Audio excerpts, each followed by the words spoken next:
Chapter 48. Well, there's no point in dwelling on it. Jiang Pengji rested her chin on one hand and looked at the old monk, waiting for him to speak. Young lady, this is your mother's wish. The old monk twirled his beads. When your mother lost 2 sons, she asked me to read the physiognomy of all the children in the house. None of them had the fate of an emperor, but your mother was certain that Lu Shi's daughter was destined to be an emperor. Jiang Pengji narrowed her eyes. So certain. Was her mother really a woman who knew history? I'm not strong enough, so I asked a friend for help. Finally, I figured out that Lu Shi had the fate of being the father of an emperor, but the daughter of an emperor never showed up. Before your mother passed away, she seemed to have figured something out. To protect you, she asked me for a favor. The old monk said with a smile, your mother didn't care about the danger of being burned as a demon and told your father about her origin.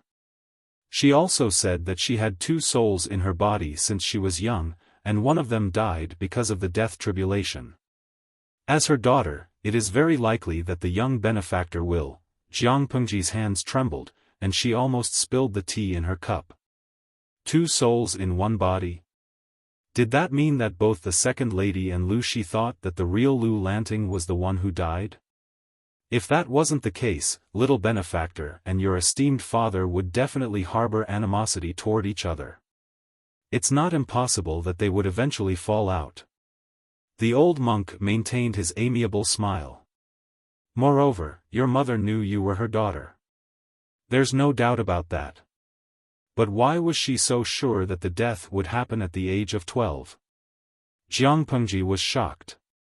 She had an answer, but she needed to verify it. Your mother had just given birth to you and your brother. Seeing that they were both intelligent, she secretly asked me if the body of the baby girl had been possessed by a thief. She said that the baby girl was supposed to be soulless until she was 12 years old. Jiang Pengji crossed her arms in front of her chest. Various clues kept flashing through her mind. According to the current information, that cheap mother was really a woman who knew about history. Or, in other words, in history, this empress was quite famous. Moreover, in the history books, there were comments such as, she was as stupid as a tree when she was young and didn't understand human nature. Perhaps there were records of the empress and her biological father not getting along, or even falling out with each other.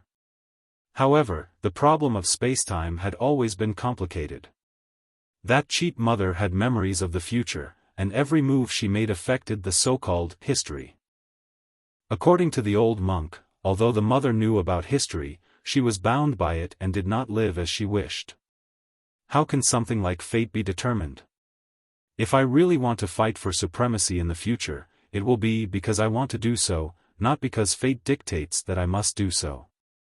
The so-called future is just one of thousands of possibilities, not the only one. It had always been the process that determined the results. When had the results determined the process? Jiang Pengji shook her head and said, it's boring, but I have to thank you for doing me a big favor. The reason of having 2 souls in one body was very nonsensical, but to the ancient people, it was a reason that was easier to accept, and it also saved them a lot of trouble. This old monk cannot accept young benefactor's thanks. The old monk shook his head and said greedily, young benefactor, you are still the most sensible. The way of fate is mysterious and not unchangeable. However, perhaps because you know these things, you will fall short of success in the future, and you will lose the throne because of a wrong decision. Jiang Pengji snorted and said arrogantly, if I want it in the future, then it can only belong to me. I will kill whoever tries to snatch it. Because of Jiang Pengji's declaration full of chinibyu, the live stream screen kept receiving gifts and flowers. Nongfu Shanquan Yudiangshuan, ha ha ha, I like the way the host gives up treatment in the late stage of chinibyu. Nyo de Ida, yes, she gives up treatment in the late stage of chinibyu, but somehow it feels so good, */w***, Kulele Yile, give me my 40-meter broadsword. I am more looking forward to the greedy snake version of harem fighting. She can still become the emperor after getting rid of the emperor. She can sleep with men, and she can sleep with their wives. Since ancient times, it was good to have a wife. Even though the bullet screen was dirty, there were still old drivers who wanted to squeeze in with their cars. Oh Huang Sai Gao, what's so good about sleeping with the emperor? It's better to have a dog than harem fighting. It's disgusting to use a cucumber for public use. Sleeping Sanguishan, it's not challenging to be the empress in harem fighting. Which concubine can withstand a slap from the host? It's better to take the route of conquering the world and sleep with all the civil and military officials. Then there will be rumors of love affairs in the future. */w***, Yen Ling Shi, ha, sleep with all the civil and military officials plus 1 Shang De Ji, sleep with all the civil and military officials plus 2 Jiang Pengji's expression changed slightly when she saw the duplicates of the civil and military officials. Then she teased the audience in a good mood. Host V, even if I have to sleep with someone, should sleep with all the wives of the civil and military officials. The host likes girls the most. Sleeping Sanguishan, this kind of master will be doomed sooner or later. Yen Ling Shi, this kind of master will be doomed sooner or later. Jiang Pengji almost burst into laughter. It was just a joke. She liked girls, but her sexual orientation was normal. Jiang Pengji left the meditation room in a good mood and went to the hall of the side hall. She found Lu Shi kneeling on the cattail hassock, praying devoutly. She looked at the reincarnation tablet. Other than Gu Min and the 2 sons who died young, there was a newer but empty tablet next to it. Jiang Pengji's heart skipped a beat. She already knew who the tablet was for and why it couldn't be written with a name. Was it to avoid offending the living? Although she didn't believe in gods or Buddha, it was one thing to believe in them and another to express one's attitude. She also lit some incense and went forward to offer a few sticks. Jiang Pengji tried to ask, should I change my name? The reincarnation tablet was empty, and Lu Shi felt sad when he saw it. It's okay. Make a new one. Lu Shi sighed and inserted the incense in his hand into the altar. He looked at it with a complicated and nostalgic look. I thought I could have a bunch of children with Gu Min, so I prepared more than a dozen names a few years ago.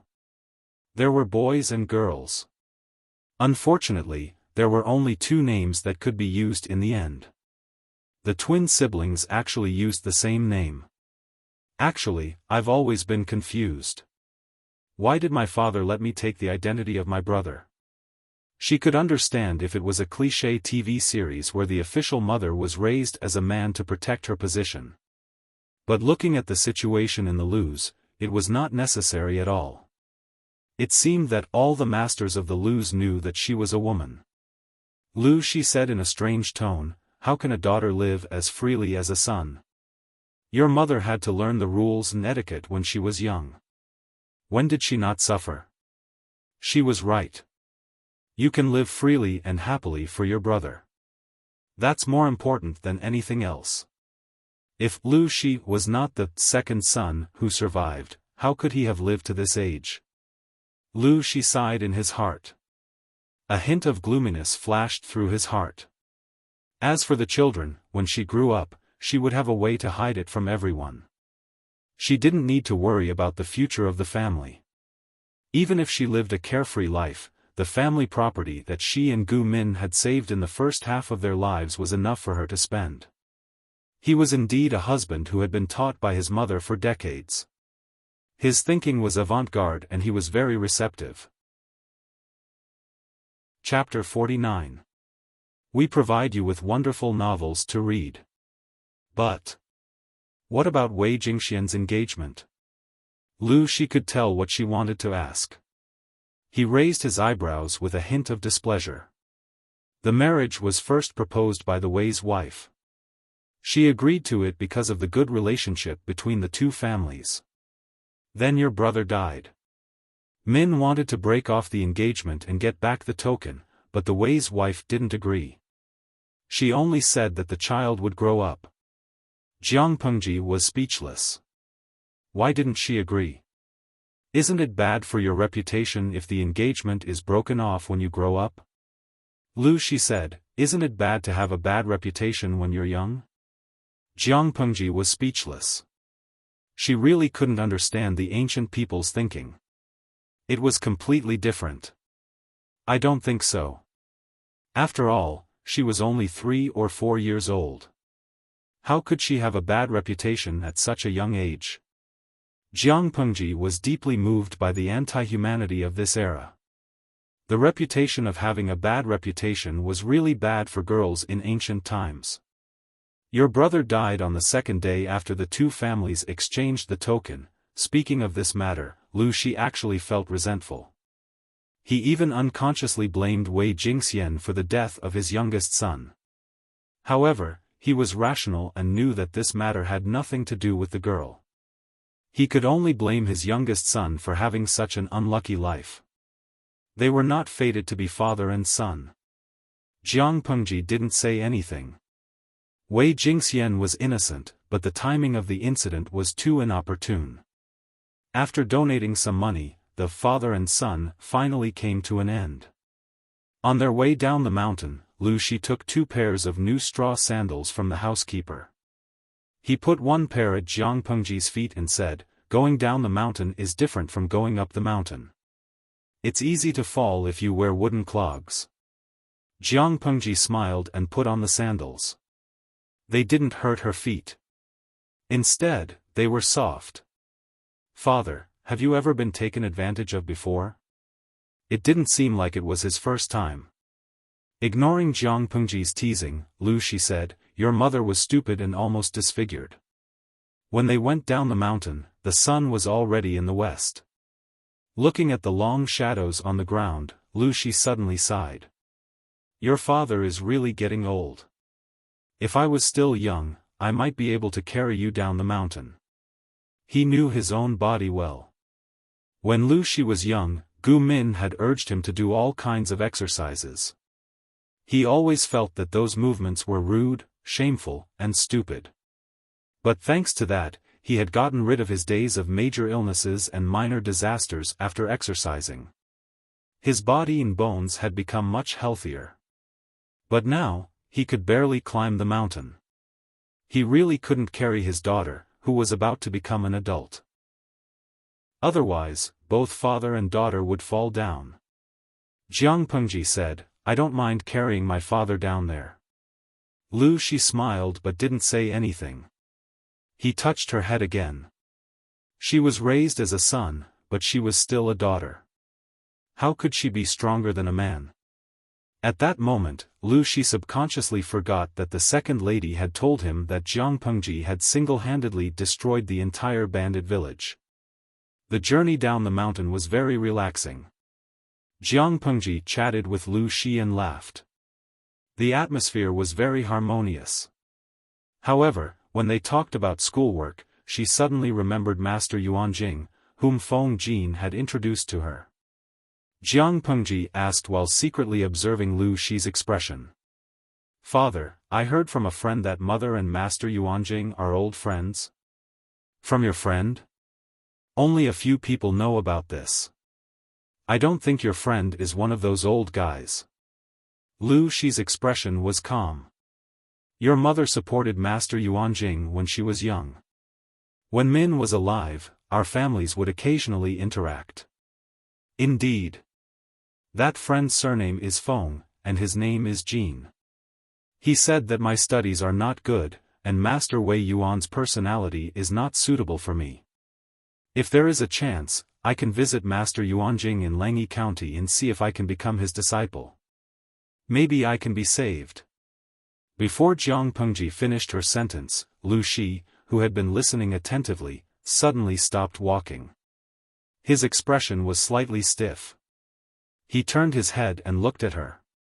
Who? What? Jiang Pengji didn't understand. She immediately understood that Lu Shi was referring to that friend. Feng Jin. Feng Jin? The one whose surname is Huayu? Lu Shi's face darkened. Nobody knew what he was thinking. It is indeed Huayu. Father, is there something wrong with him? Jiang Pengji's heart skipped a beat. Could it be that Feng Jin's family was Lu Shi's political enemy? Lu Shi didn't look like a narrow-minded person. Why would he implicate his political enemy's descendant just because of his political enemy? Humph, he's just a kid. Lanting, you can just maintain a gentleman's relationship with him. There is no need to get close to him. Lu Shi regained his calm expression, as if he wasn't the one who frowned in displeasure. Although Jiang Pengji didn't understand, Lu Shi was not the kind of person who liked to slander people behind their backs. Moreover, Feng Jin was only a teenager. He was too different from Lu Shi. He must have his reasons for saying that. After a few more steps, Lu Shi suddenly asked, "How did Lanting and Feng Huayu meet?" Jiang Pengji gave a concise and comprehensive description. On the 3rd of March, he and his companions were chased by bandits. They accidentally broke into the bandits' village and happened to bump into me and Jing. We had some misunderstandings, but they were all solved later. Lu Shi asked calmly, "What do you think of his temperament?"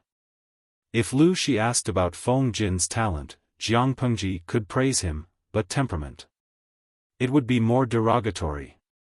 He acts decisively and treats people well. But sometimes he will do anything to achieve his goals. A man must be ruthless. If a man isn't decisive and ruthless, he won't even know how he died. Jiang Pengji was speechless. That should be a compliment to Feng Jin, right? If you want to go to Langyi County to look for Master Yuanjing, you can give it a try. In the previous dynasty, based on your age, it's time for you to leave home to study. It's a good thing to have the ambition to study abroad. But you don't have to reveal your identity. That person has a strange temper and doesn't take favors. According to my son's talent, he's no worse than his last disciple. Lu Shi changed the topic and didn't want to continue talking about Feng Jin. It was said that a woman's mind was hard to understand, but in her opinion, a man's mind was also like looking for a needle in a haystack. The carriage of the Lus was parked at the foot of the mountain. It was easier to go down than up. Soon, they could see the familiar carriage. Lu Shi was deep in thought when he got in the carriage.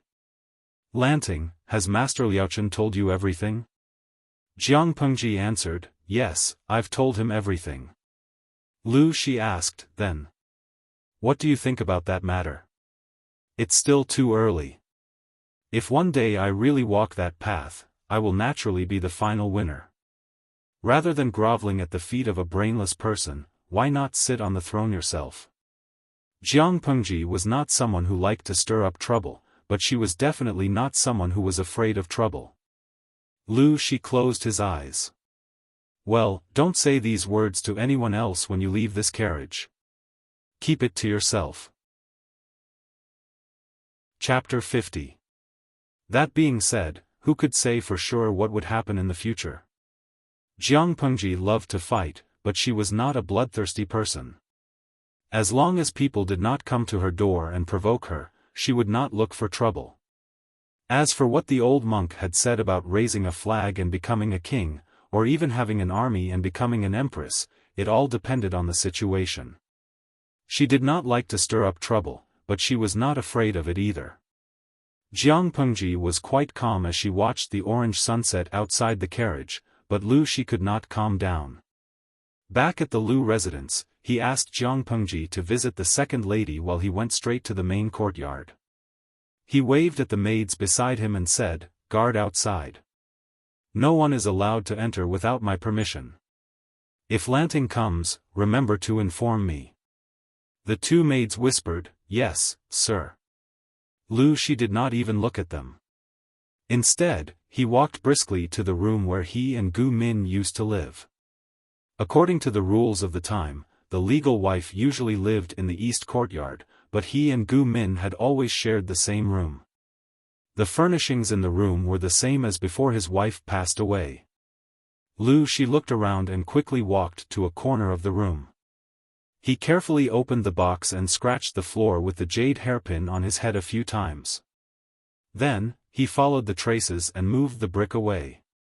The bottom was hollow, and there were a few copper boxes inlaid with gold and silver. Each box was locked, and the only key was kept by him. Opening one of the copper boxes, he cautiously and carefully took out a neatly folded silk cloth that was filled with words. Love go little say net. Kalushi's expression was inexplicably gloomy after he read the contents of the silk cloth. He was stunned for a long time. He waited for Jiang Pengji to come and pay her respects before he reluctantly folded the silk cloth back to its original shape. He put it away and moved the box back. Lu Shi carefully smoothed out the creases in his clothes and adjusted his expression.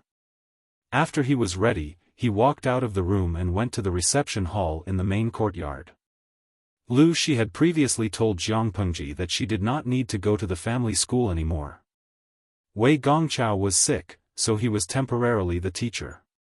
He took the bamboo slips and the book from Jiang Pengji and flipped through them. Are these what you've been reading recently? A volume of military strategies and half a volume of the Analects of Confucius. He had originally used the study, so Lu Shi was very familiar with the books in the study. Many of the bamboo slips had his annotations. As soon as he opened the bamboo slip, he saw many new comments. His daughter's favorable impression of military strategies was much higher than that of the Analects of Confucius. Most of the comments on the former were pertinent, and there were even his own thoughts and hypothetical strategies. As for the latter, TSK. Actually, he and Jiang Pengji were the same. They had never liked the Analects of Confucius. They would even get headaches if they read too much of it. Sages once said that the people are the most important, the country is second, and the monarch is the most important. TSK, but when you're really in an officialdom with constant strife, you'll find that these words can only deceive those who don't understand. Sages' words are just words after all. Lu Shi closed the bamboo slip and put the half-volume of the Analects of Confucius aside. He carefully read Jiang Pengji's comments on military strategies. Based on that sentence alone, Jiang Pengji was certain that Lu Shi was a weirdo in this era. He was a weirdo who could perfectly blend in with the rest of the ordinary flowers. Now that the Confucian school was popular, it was still the leader of the 100 schools of thought. Was it really appropriate for him to say that? Even in her previous life, where technology was so advanced and the land was so vast, inequality still existed. It was a common occurrence, not to mention in the ancient times, where civilization was abnormally backward. But she didn't expect that Lu Shi would say something like that to her. According to the thinking of the people in the ancient times, didn't they think that it was a normal phenomenon? Jiang Pengji couldn't reveal too much. She could only play along with his words and ask, the monarch is the boat, and the commoner is the water. The water carries the boat, and the water capsizes the boat. From this, it can be seen that the commoner is more important than the monarch. Is it possible that the sage's words are also false? Lu Shi shook his head and corrected her. No, I can't say that it's false. I can only say that it's too perfect. He knew that his daughter was extraordinary, but she was still a child who had not seen much of the world. Amin often said that at the age of 12, she was still a little girl who was still wet behind the ears. Some things needed to be guided correctly, not left unchecked, and let her learn by herself. 12 years old was the best age to mold people. After this period, their thinking would be fixed, and it would be difficult to change. His daughter didn't like the Analects of Confucius, which could be seen from the few comments on it. But he couldn't deny it just because he liked it. Half of the Analects of Confucius to rule the world was not a joke. He had to learn it, but he had to learn it selectively. As a monarch, learning the Analects of Confucius could help him hone his temperament. He would know how to control his subordinates, win people's hearts, and understand the public opinion.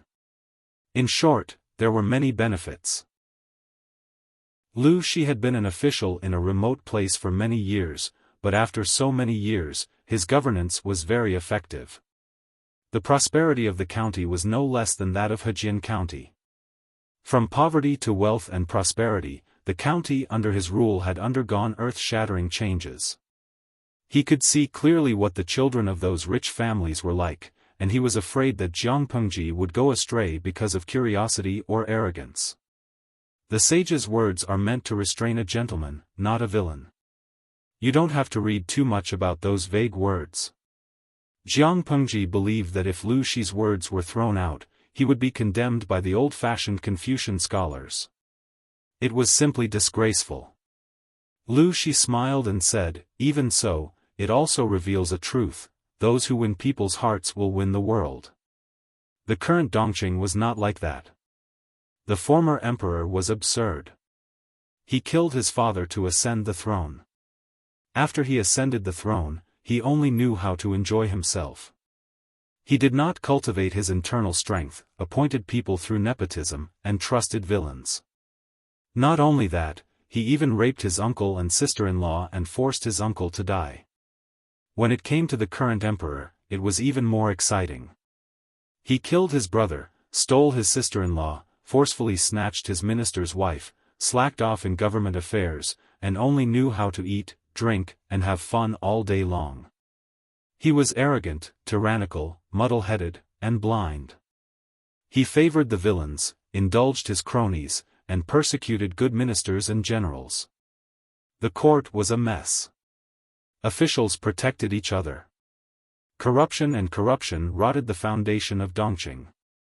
There were too many unjust, false, and wrong cases. With such an emperor, Dongqing would be finished sooner or later. As for the 3 tribes of the northern borderline and the Count of Zhenbei, they were just the straw that broke the camel's back. If there was no peace negotiation, Dongqing could still hold on for a few more years. When the princes grew up, there might be a virtuous emperor who could rise to the throne. Perhaps he could still turn the tide and save Dongqing, which was on the verge of collapse. If there was peace negotiation, it would be hard to say if they invited a wolf into the house. The world was faintly in chaos, so he believed monk Liaochen's words. Jiang Pengji looked at Lu Shi, who was smiling. He was very serious and did not seem to be joking at all. "I will remember father's words." Jiang Pengji secretly rolled her eyes. Lu Shi was egging her on and warning her at the same time. The ancient era was very different from the era she lived in. It was not only in terms of technology, but also in terms of culture and society. Lu Shi's words were still useful to her. As for other things, she still needed time and space to understand them in detail. Chapter 51. Lu Shi sat upright and motionless. He said slowly, "What the people want is naturally what they want." Throughout history, which emperor who lost the people's support survived for a long time? Let's not talk about the current emperor. The former emperor was considered one of the outstanding among them. He smiled contemptuously and briefly talked about the great achievements of the former emperor. He used detailed examples to deepen the impression and analyze them bit by bit. It was not boring and difficult, but it did not make people feel that he was talking empty words. As an emperor, he must rely on the power of the aristocratic families. However, the biggest foundation is still the people. Although Lu Shi was born in a prestigious aristocratic family, he was not optimistic about the future of the aristocratic families. He even faintly felt that they would not last long. Of course, in this context, the aristocratic families had a huge influence on the court. They could even cover the sky with one hand. The former emperor failed because he offended the aristocratic families, but the core reason was that he lost the people's support. If not, how could Prince Gongshun of Hejian County break through Shanyang City without any obstacles and put a sharp blade on the former emperor's neck? Prince Gongshun of Hejian County, Wu Meijin, was the emperor sitting on the dragon throne. He was the brother of the former emperor. However, when the two brothers fought, they did not care about family. After Prince Gongshun ascended to the throne, he even ignored the advice of the officials and ordered the former emperor to die. He prayed to the heavens for rain to appease the people. Jiang Pengji had a rough understanding of the situation. She felt that the background of the ancient times was inexplicably similar to the era she was in. In her era, there were many aristocrats. Some aristocratic families were so powerful that they could even change the government of the Federation. But no matter how much they struggled, the ruler of the Federation was still the largest number of citizens. Whether it was aristocratic families or aristocrats, they could not live without those people. In this era, the meaning was similar. No matter how powerful the aristocratic families were, they could not go against the voice of the people. Of course, some aristocratic families were arrogant and thought that they could play with the situation of the world in their palms. Such fools were like monkeys. As she was thinking, Lu Shi looked at her with gentle eyes. It was as if his dark and bright eyes were filled with clear spring water. You are my only child. My family has been very lenient towards you, so it's inevitable that you've been raised to the point where you don't know empty tie. You can only see the prosperity in your eyes, but you can't see the rot and decay in the depths. The people's hearts may seem easy to write, but it's very difficult to write it beautifully. His pale fingers gripped the brush and steadily wrote down 2 large characters on a piece of bamboo paper. The will of the people. If the words have no bones, they are nothing but empty talk. If the words are formless, others will know their roots with a glance. It is easy to write, but hard to do. Lu Shi smiled faintly. Jiang Pengji's expression changed when she heard that. Then what does father mean? Lu Shi threw the bamboo slip away. See it with your own eyes and understand it for yourself. Only then will you understand the content of the book better. Do you know how high the prices of goods are outside? Do you know what people need? Do you know why people who have left their homes are willing to sell their children?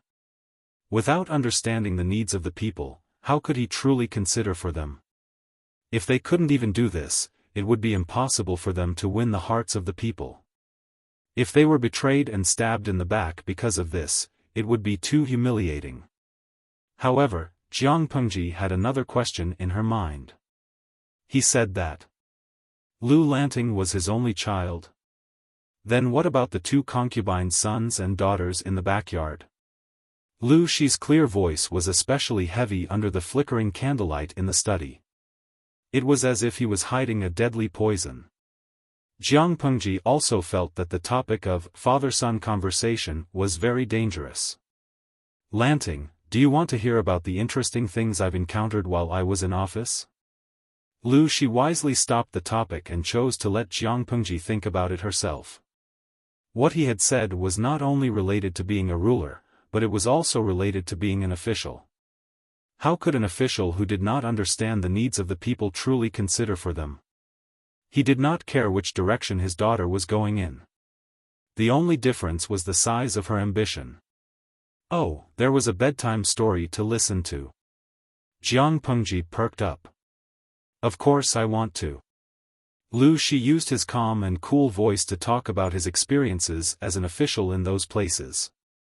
The content was very broad, from the smallest of trifles to the sinister fights in the backyard, to the various situations in the marketplace, and to the infighting in the officialdom. It sounded frequent, but it was actually quite thrilling.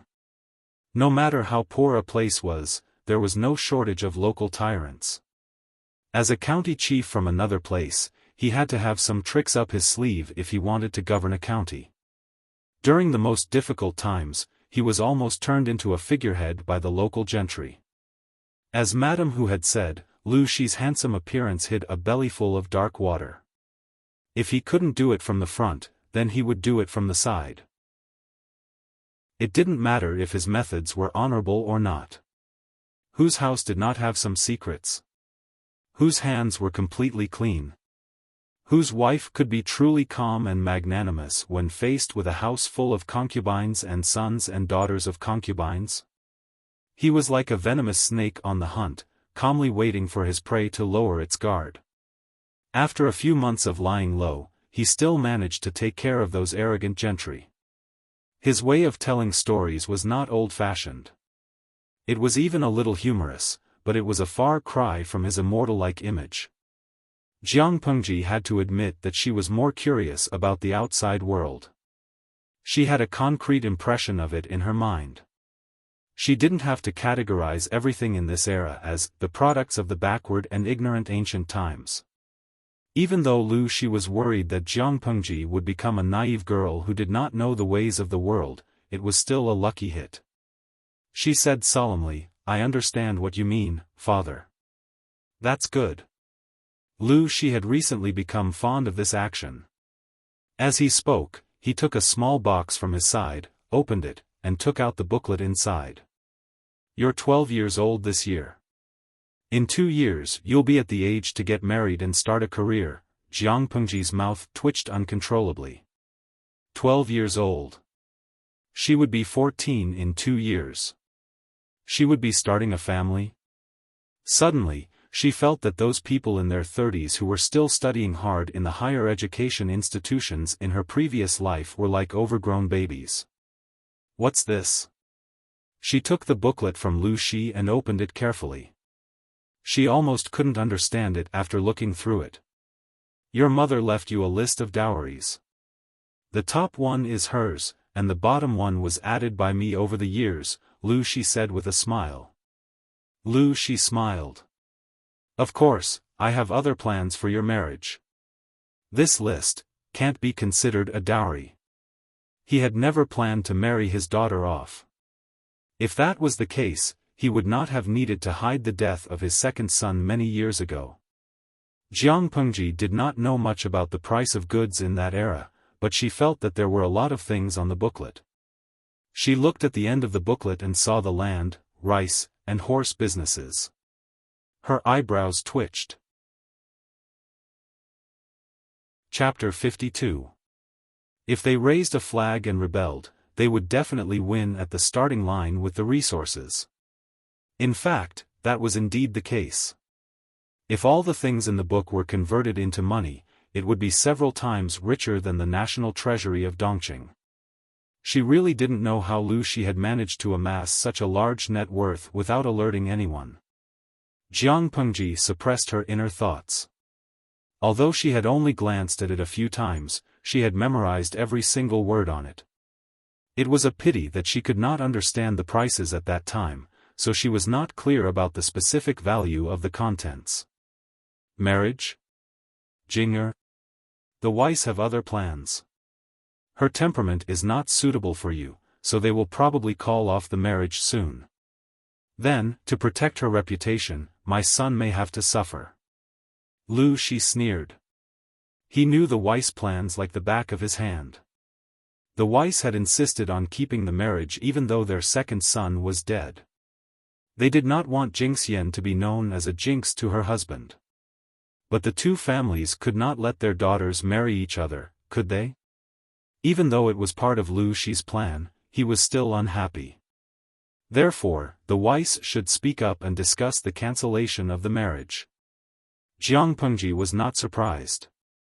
In this situation, women are always at a disadvantage. "I'm fine." They knew that she was a woman, but they still married their daughter to Jiang Pengji. That family was either stupid or plotting something, or there was something wrong with the woman.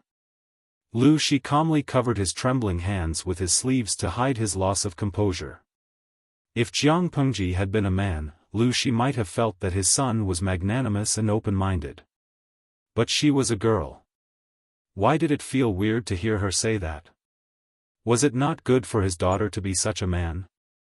Wuxia raised his eyelids and said, "Oh, it's not easy to humiliate my son. I won't let them take advantage of me." If the marriage was cancelled when they were young, the man would bear most of the pressure. How could he be willing to do such a disadvantageous thing? Wuxia was not a picky person, but he hated being at a disadvantage since he was young. The Weiss had to show their sincerity. Jiang Pengji was speechless. She secretly poked at the system and muttered to herself, "I think this cheap father is a little two-faced." The system said, "Host, how can you say that about others? Take a look at your own color first." Jiang Pengji's style was very similar to Lu Shi's. Who wouldn't believe that they were father and daughter? Perhaps it was because he was getting older, but Lu Shi's health wasn't as good as it was when he was young. After a few coughs, his eyes were bloodshot. He looked a little listless.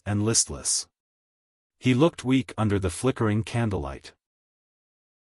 "Did you dismiss some guards a few days ago?" Jiang Pengji was practicing calligraphy under Lu Shi's guidance. She felt that it was much more efficient than fumbling around on her own. She stopped writing and looked up at him. "Yes, it's just a few unscrupulous and crafty ones. I threw them to the old butler and sold them." Lu Shi's question was not meant to reprimand her. "Although our mansion is small, we can't be short of guards.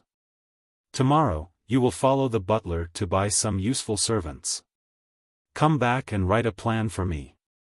Write whatever comes to your mind. The more detailed, the better." Lu Shi paused and continued, "In recent years, natural and man-made disasters have been happening. Refugees and bandits have fled everywhere. Even Hejian County is not peaceful. If it weren't for your quick thinking, I'm afraid you wouldn't have been able to get out of that situation so easily. I've thought about it. Coincidentally, we have some surplus food. If you're interested, you can take it to feed your troops and keep it for self-defense." Jiang Pengji's eyebrows twitched even more. Troops? According to her understanding, troops were considered private troops. They were equivalent to guards or servants. Not to mention the aristocratic families, even the gentry with some surplus food would feed them. The reason was similar to what Lu Shi had said. The current situation was not stable. One could encounter several groups of robbers and murderers when they went out. Some small places would even be looted by bandits. If one did not have some strength, he would not even know how he died. Now that the aristocratic families were powerful, the emperor was afraid of them. Another reason was that the aristocratic families had a lot of troops in their hands. Of course, for ordinary people, troops were servants and guards. But for Jiang Pengji, they were F***king private troops. Even though you're a boy in name, you're still a girl. You must have some means to protect yourself. Lu Shi sighed and took out a small piece of paper from his sleeve. He carefully unfolded it and showed it to her. "Look at this. It's never wrong to prepare for a rainy day." Jiang Pengji took the paper and glanced at it. She immediately understood Lu Shi's intention. The content was actually very simple. The emperor also wanted to negotiate with the second prince to marry the princess of the northern borderline, but the decision had not been made public. She did not know which high-ranking official in the imperial court Lu Shi was in contact with to get first-hand information. Purchasing servants was the responsibility of the mistress of the house. It was within the scope of the inner court.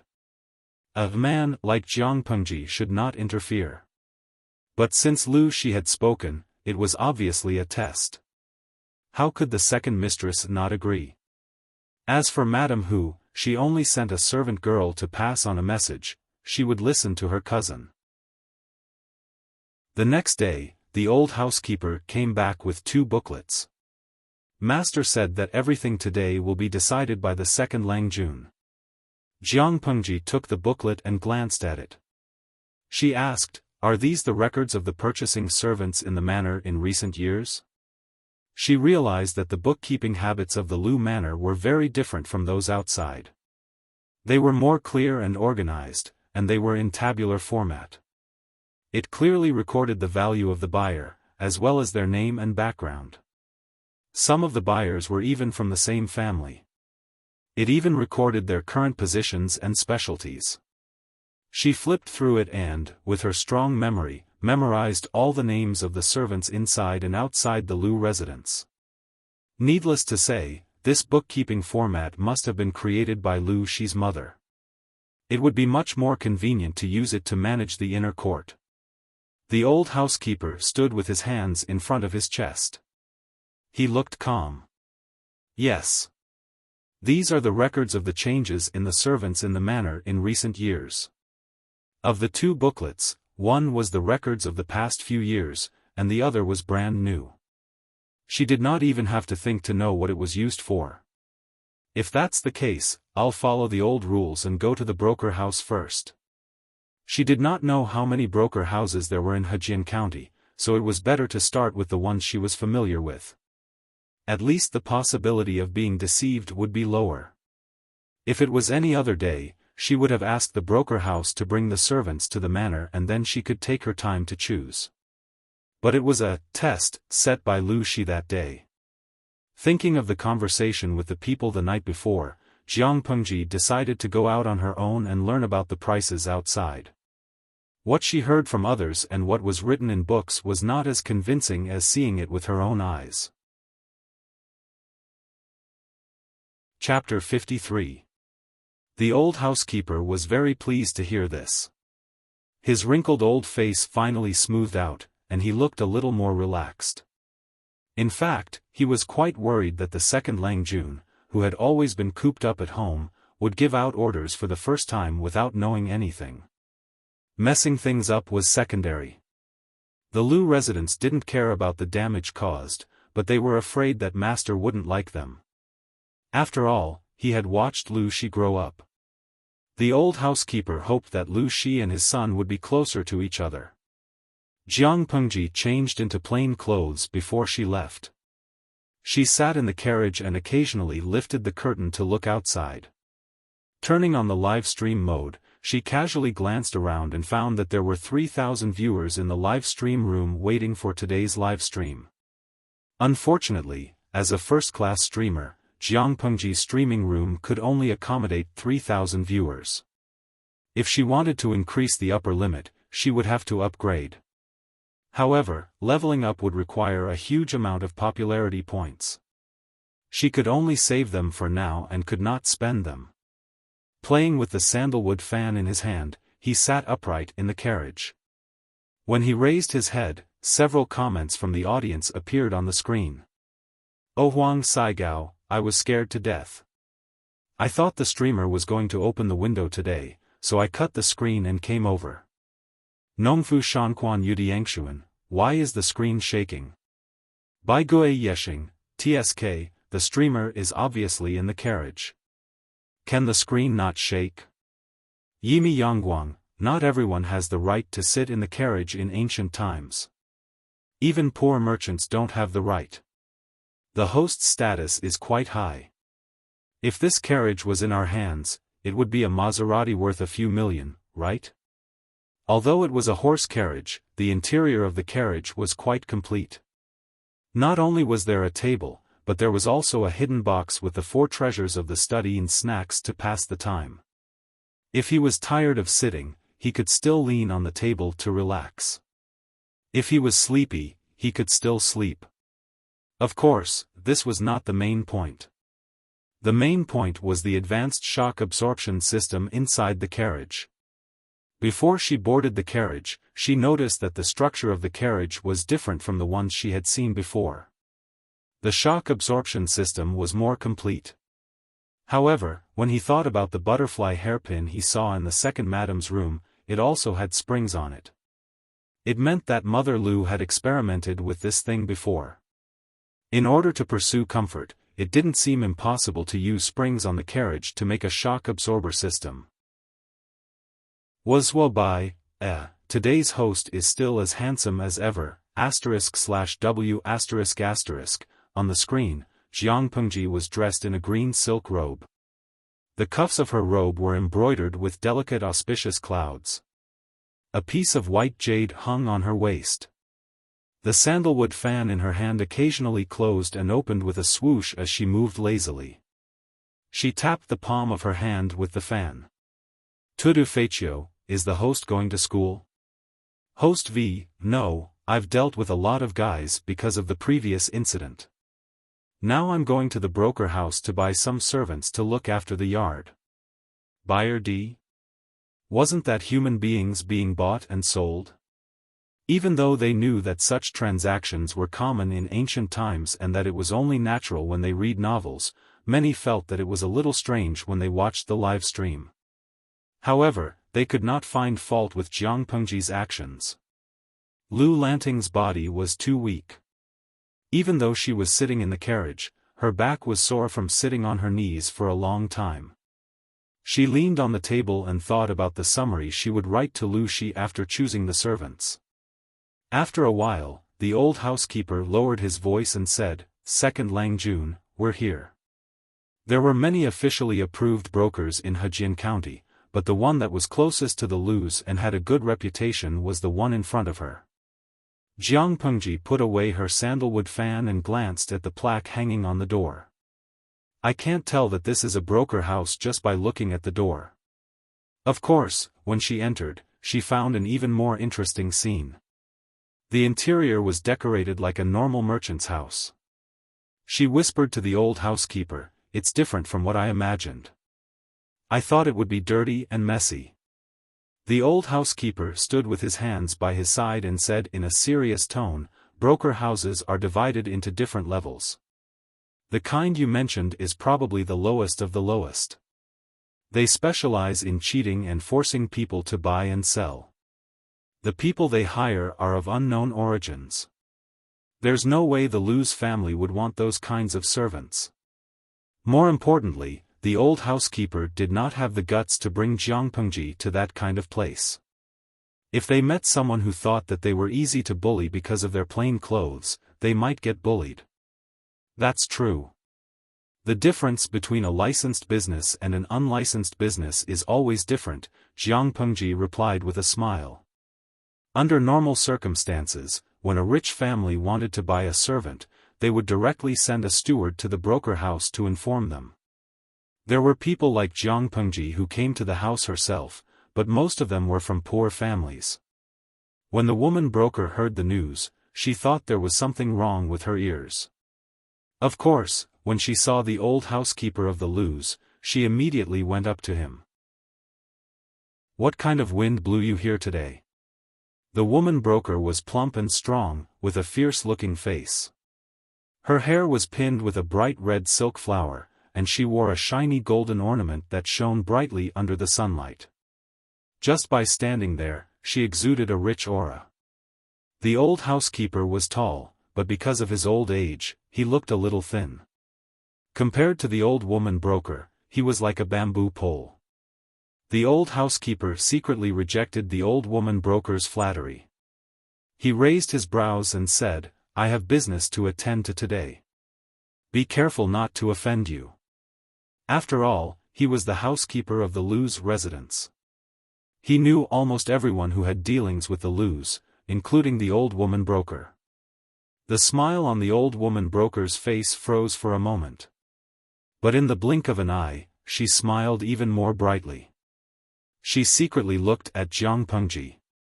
In Hejian County, there were many rich families in a small place. Generally speaking, the Lus were not the top big shot, but everyone knew that the second branch of the Lus was rich. The famous bamboo paper workshop and several prosperous bookstores were all owned by the second branch. There were also other restaurants and restaurants. The owner came in person. This was a big deal. The old woman broker had been in the business world for many years. What kind of people had she not seen? To be able to do business like this, she must have some tricks up her sleeves. She had an idea. She quickly led Jiang Pengji and her servant to the seats of honor. Then she lowered her posture and knelt down. She looked flattering and respectful. Jiang Pengji opened her sandalwood fan and asked the old woman broker, "How many boys between 10 and 30 years old do you have here? They must be healthy, clean, and have a clean background. They must not have committed crimes. Because we are buying guards, if they are skilled, the price can be increased. It would be best if they were adult men. She just needed to teach them some martial arts. But if she formed her own private army, she would be too old. There was not much room for her to teach them." Chapter 54. Servants? The woman broker was startled and turned to look at the old housekeeper. Jiang Pengji saw it and frowned. She closed the sandalwood fan in her hand and tapped it on her palm. She asked coldly, "Is there a problem?" In the blink of an eye, her cold eyes were filled with unfriendliness. It was as if a huge rock was pressing on people's hearts, making them feel depressed. Although the broker house had official permission and was a legitimate business, it was still making dirty money from human trafficking. In this line of work, who could compare to them when it came to the ability to adapt to the situation and speak the right words for the right people? The woman broker in front of them was a leader in the industry. Otherwise, she wouldn't have been able to run the business to such an extent. But now it was strange. The woman trader was almost suffocated by Jiang Pengji's imposing manner. She had no choice but to lower her stout body. Sweat was dripping from her forehead like greasy oil, and the silk flowers in her hair were trembling because of her movements. Nongfu Shanquan Yudiangshuan, excuse me? So the streamer is going to choose servants today? Yingbaisen Sangwashan, ha ha ha, there is hope to sleep with all the officials and generals. The streamer is going to have a private troop? Yimi Yangguang, but it's strange. Why did the woman broker react like that when the streamer said she wanted to buy servants? Not only did the audience want to know the answer, but Jiang Pengji was also confused. However, seeing the old housekeeper's expression, she suddenly understood the cause and effect. She smiled and added, "By the way, the servants sold by the Lus don't need to be sent to me." Most of the servants sold by the Lus had been sent to the broker house. Why was the woman broker so surprised? In fact, if one thought about it, it was understandable. As long as one had some foundation, the guards in the house were all born in the house. They were guaranteed to be loyal to the master. For a guard like this who went out to buy things, not only did he not have a clean background, but his loyalty was also a problem. The Lus were not prosperous, but they had been around for hundreds of years. Jiang Pengji came out to buy servants, so of course the woman broker would be surprised. At that moment, the old housekeeper calmly spoke and dispelled the woman broker's doubts. He then went to pick the suitable servants. As a small role model in the industry, the middleman's ability to handle matters was commendable. In just a short while, she had already gathered enough people. Granny Broker said fawningly, replying to Lang Jun, "Your servant has brought them here. They are all waiting in the courtyard." Her voice was so sweet that it could almost cause diabetes. If her body was not still trembling unconsciously, she would probably sound more natural. This is really strange. I thought it was a big deal, so I walked over eagerly. Who knew that when I met the young man's eyes, I actually felt as if my clothes were being stripped off, and even the color of my heart was being seen by the other party. My whole body felt cold. Jiang Pengji looked at the woman broker's unnatural posture. Her pale lips curled into a faint smile. She stood up and said, "Then let's go and take a look. If they're not to your liking, I'll have to trouble you to find another group of people." Of course. In the whole of Hejian County, there is no better broker house than mine. The old woman broker patted her chest and promised. The people waiting to be selected were all in the yard. The woman trader eagerly led the way and hinted, "Is there anyone else you want to look at?" Granny Broker? What was her task? If the officials or the rich wanted to buy their favorite concubines, singers, dancers, cooks, needlework, or rough servants, they would look for a female broker. This was where the real profit came from. For example, the servants and attendants, although the price was high, they were rarely sold. The housekeeper was old, but his ears were sharp. He almost blew his beard and stared at Jiang Pengji. Jiang Pengji was not a decent person. She raised her eyebrows and said in a flirtatious manner, "What is there to look at in your place?" Seeing that there was a chance, the old woman broker suddenly became spirited. She strongly recommended, "Lang Jun, don't be fooled by my small shop, but the quality is excellent. Even the top girls in Lang Lang Alley came from here. They are all first-class beauties. Lang Lang Alley sounded weird, but it was actually the red light district, a place that could not be spoken of. Oh? Is that true? Ignoring the old housekeeper's awkward cough, Jiang Pengji smiled and pretended to be very interested. I've heard people talk about the girls in Lang Lang Alley. I heard that they are not only beautiful, but also talented. I was wondering which master had the ability to train and teach them well. I didn't expect them to be right in front of me.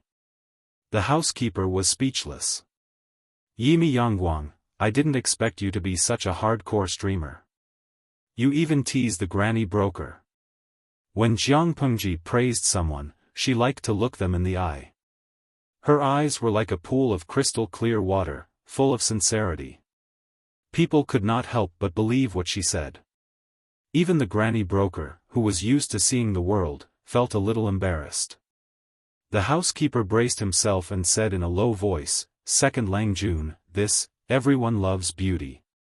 If I can bring home a beautiful girl, won't I be happy to look at her every day?" The old housekeeper was speechless. He had a bad feeling. His second Lang Jun wouldn't go to Lang Lang Alley just to look at a beautiful girl, would he?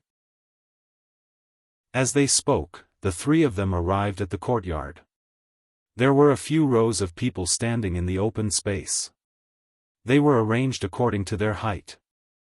Although they were wearing coarse linen clothes with a few patches, these people's spirits and appearance were considered good.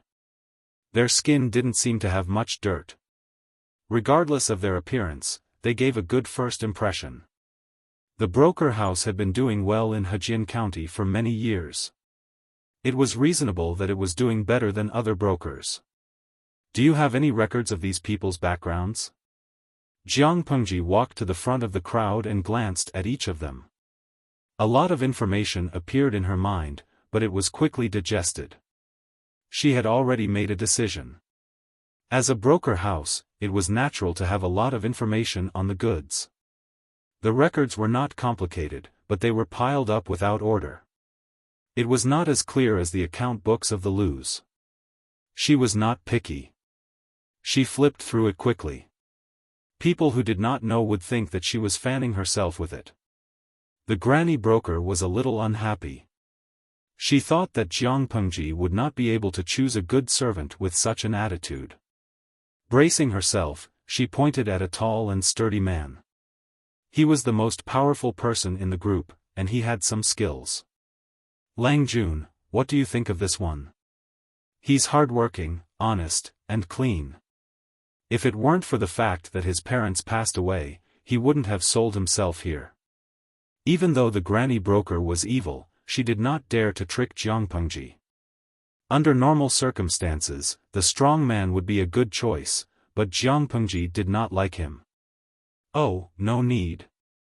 I'll get rid of him, Jiang Pengji said without looking up. His parents died because of his laziness.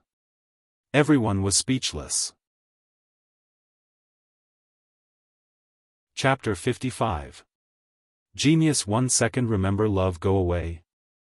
We provide you with exciting novels to read. Although he had muscles that looked scary, who was Jiang Pengji? She could tell at a glance whether they were real or not. They were muscles that had been trained through a lot of labor. That strong man had good genes and a good body given by his parents, but his steps were weak. She could easily send two of them flying with one slap. He had lived in the wilderness for 2 years in his hometown.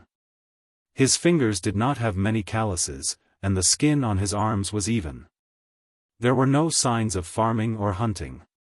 The woman broker said that his parents had passed away and he had to sell himself to pay for their burial. But according to her, that was not the case. As expected, when she casually said these words, the expression in the man's eyes changed. They were filled with fear and cowering.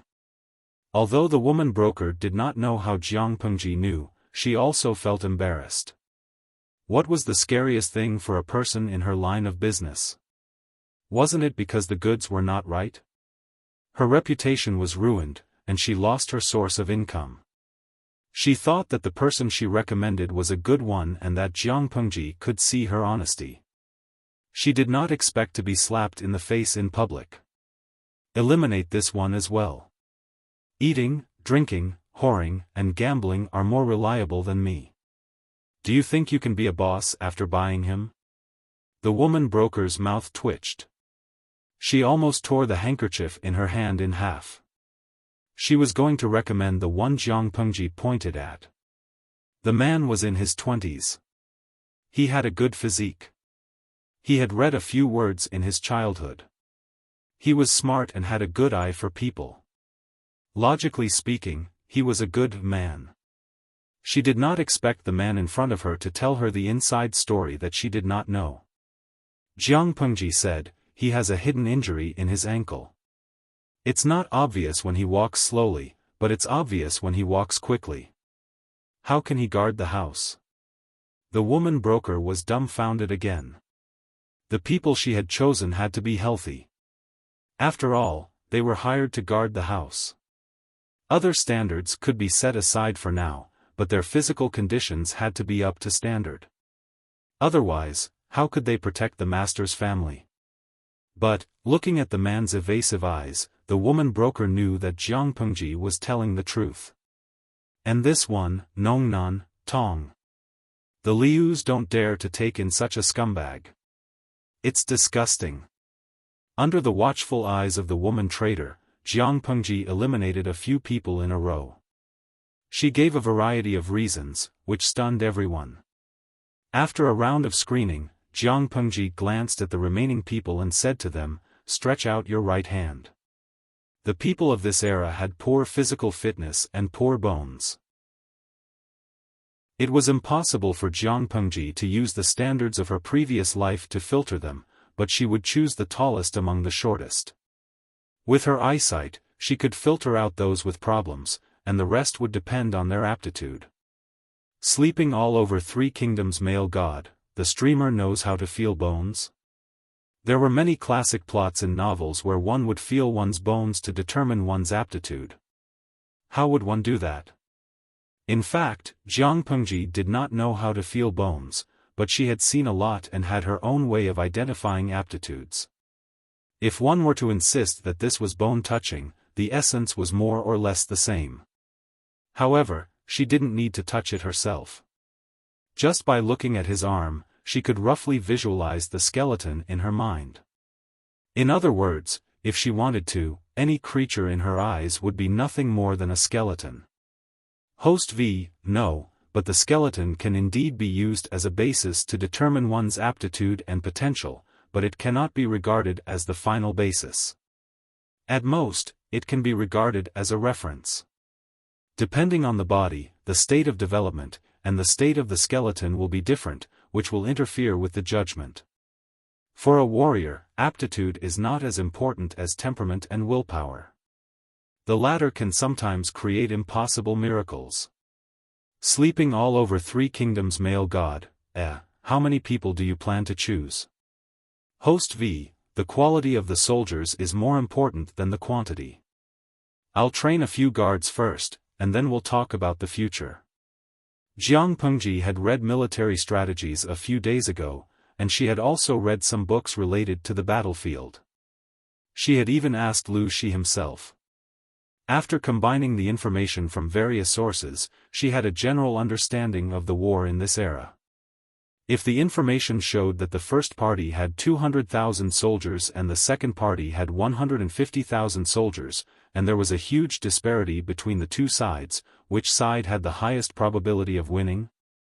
Excluding factors like timing, geographical, and human conditions, most people would think that the first party had a high probability of winning. In fact, the ratio of winning and losing was basically 50-50ths.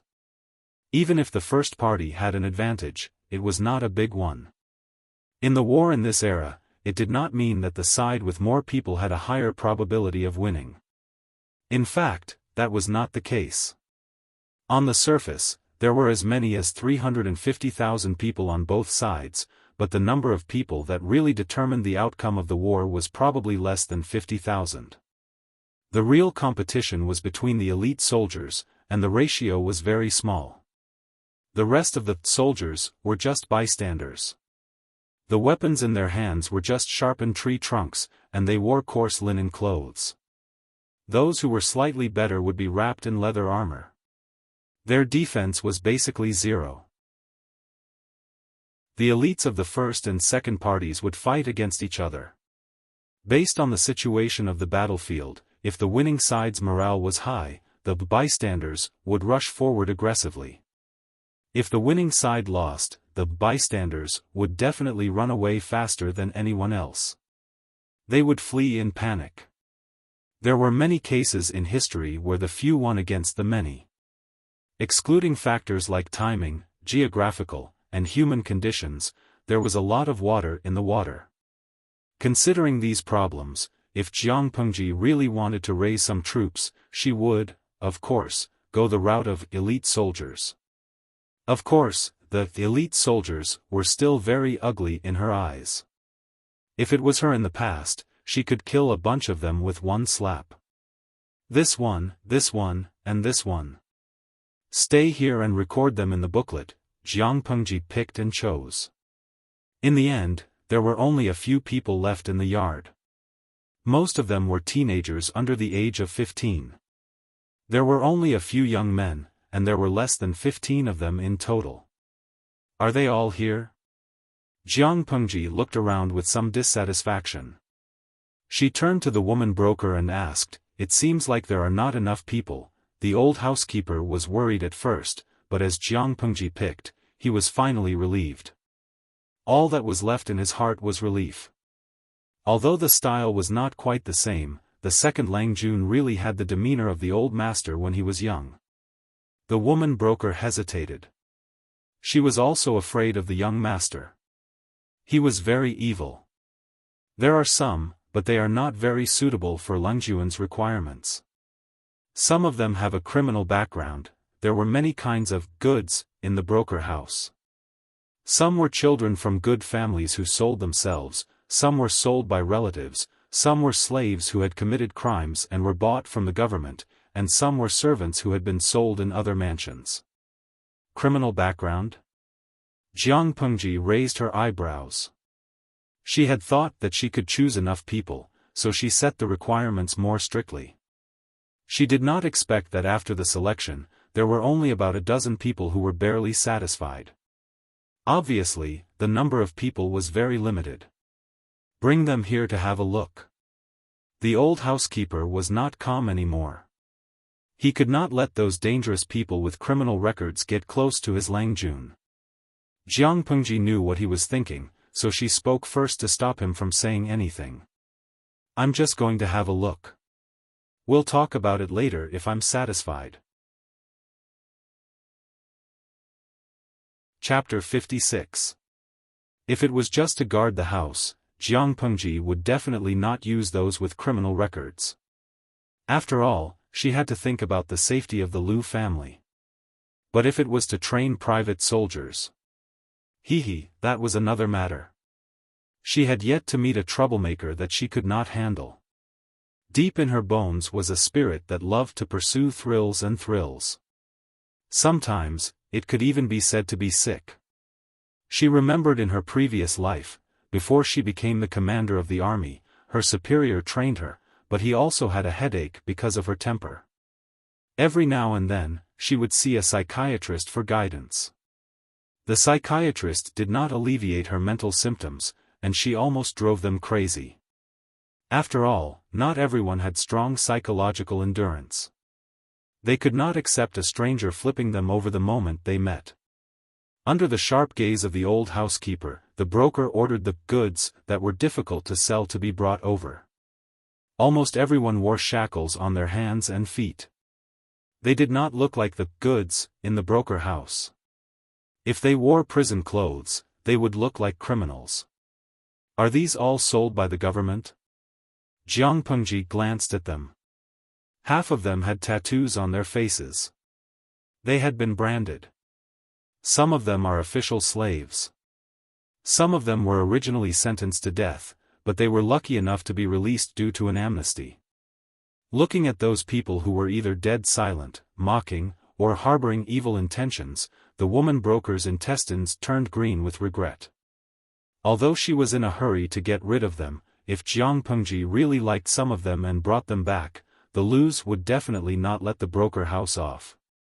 Love go little Shuan net ku amnesty? Jiang Pengji searched her memory and found that there was indeed such a thing. The government was celebrating the birthday of his favorite concubine. In addition, the drought that had been on and off in Dongqing for more than half a year had been alleviated. Calculating the time, it should be early February. Under the nervous gaze of the old housekeeper, Jiang Pengji walked in a big circle and stopped in front of a young man who was about 16 or 17 years old. Sleeping Sanguoxiangshan, he's really good looking. I feel that his facial features are a bit similar to the little fresh meat that was popular some time ago. Tudu Feichio, sigh, I wouldn't have noticed if you didn't mention it. But this one looks more mature and manlier than those little fresh meats. In ancient times, one could start a family at the age of 13 or 14. At the age of 16 or 17, one would already be the father of a string of little kids. Naturally, one would be more mature and steady. However, Jiang Pengji's focus was not on looks. In fact, she was not very concerned about the looks of people other than women. Raise your head and let me see. Jiang Pengji did not use her hand to pinch his chin. Instead, she used the tip of her sandalwood fan to lift his chin. He seemed to dislike such a humiliating action, but his strength was no match for hers. What a pity, this was also a convict who had been branded. The tattoo mark was on the right side of his face near his ear. Because he hadn't taken good care of it, the wound had started to fester and ooze out a fishy yellow liquid. Some of his flesh had even rolled out, mixed with wisps of bright red. It looked quite horrifying. Yimi Yangguang, it looks even more like it from this angle.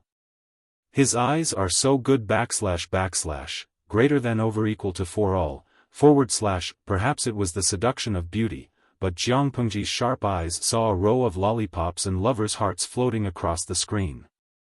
The young man who was forced to raise his chin slightly squinted his dark and bright eyes. His thick and long eyelashes trembled slightly, and his eyes seemed to hide a sharp blade. Being stared at by him made one feel a sense of dread, as if someone was stabbing their eyelids with a knife. His bloodless lips were dry and pale, and there were even some cracks. His cheeks were dyed a sickly red because of the heat. Because he raised his head, his neck was long and slender. His untidy collar was loose, revealing the delicate curves of his collarbone.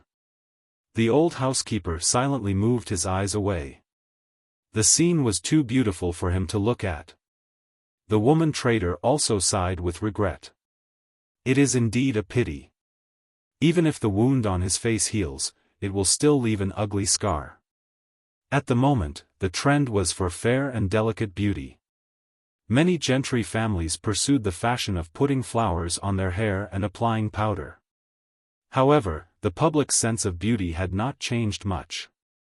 They were still very clear about the difference between beauty and ugliness. Although this young man looked more heroic, he was still a rare beauty. If his face was not ruined, he would definitely be very popular if he was sold to a brothel with his appearance. Lang Jun, stay away from him. Be careful of his illness. The old housekeeper stood aside and disapprovingly looked at the fan in Jiang Pengji's hand. She smiled and put away the sandalwood fan. Her eyes lingered on the young man. His eyes were full of unwillingness, as if he was an underage cub locked up in a cage. He had the ability to roar in the forest, but he was helpless against the reality. Woman trader, what did he do? The woman trader thought for a moment and said, he is from the county next door. His mother went out to buy vegetables and bumped into a noble. She was pushed and fell to the ground. Unfortunately, she hit her head and passed away. When he found out, he took a knife and went to seek revenge. He killed a servant and was arrested. Originally, he was sentenced to 30 years of exile, but the family refused to accept it. They used their connections to send him to the death row. Not only did he kill someone, but he also offended the nobles. That family would definitely use their connections to take his life. However, he was lucky enough to be granted amnesty. Because there was a reason for it, and the motive for the murder was out of filial piety, he was taken out of the death row prison and became a slave. He went back and forth a few times, and finally, he fell into her hands. The woman trader carefully suggested, "He is a thorn in the side. He is not easy to train. Why don't you look for someone else?" Jiang Pengji pursed her lips and smiled. She opened her fan and smiled. "No, I'll take him." The old housekeeper and the woman trader were speechless. Why did she hate him so much? It's hard to find someone who is literate. It's even harder to find someone who is literate and has some brains. It's just a few taels of silver. The young man glared at her. She could even hear him grinding his teeth. Jiang Pengji looked at the young man and smiled meaningfully. She was lucky, but the young man's luck was terrible. If it weren't for her, he could definitely escape from the broker house that night. He was only one step away from the long journey. But, such a prison break was nothing in front of her. At most, it would arouse her interest. What's his name? The woman trader's brain seemed to have short-circuited. She only regained her composure now and quickly answered, "His name is Su Ku." Jiang Pengji asked casually, "Do you have a courtesy name?" The young man had practiced martial arts, but there were thick calluses on his fingers from holding a brush. He must have studied for a long time. No matter who gave him his name, the scholars in ancient times should have a courtesy name. Jiang Pengji still did not understand why naming was so complicated. A name was a name. Why bother with a messy courtesy name? The woman trader could not answer. She secretly kicked Su Ku and glared at him fiercely. "Lang Jun asked you a question." Su Ku pursed his lips. The anger in his chest had not been extinguished, but the situation was against him. He could only suppress it for now. Chapter 57. Replying to Lang Jun, "My name is Xiaoyu." Su Ku lowered his head, trying not to let others see the hatred in his eyes. Jiang Pengji mocked, "Xiaoyu? Why wasn't it foolish filial piety?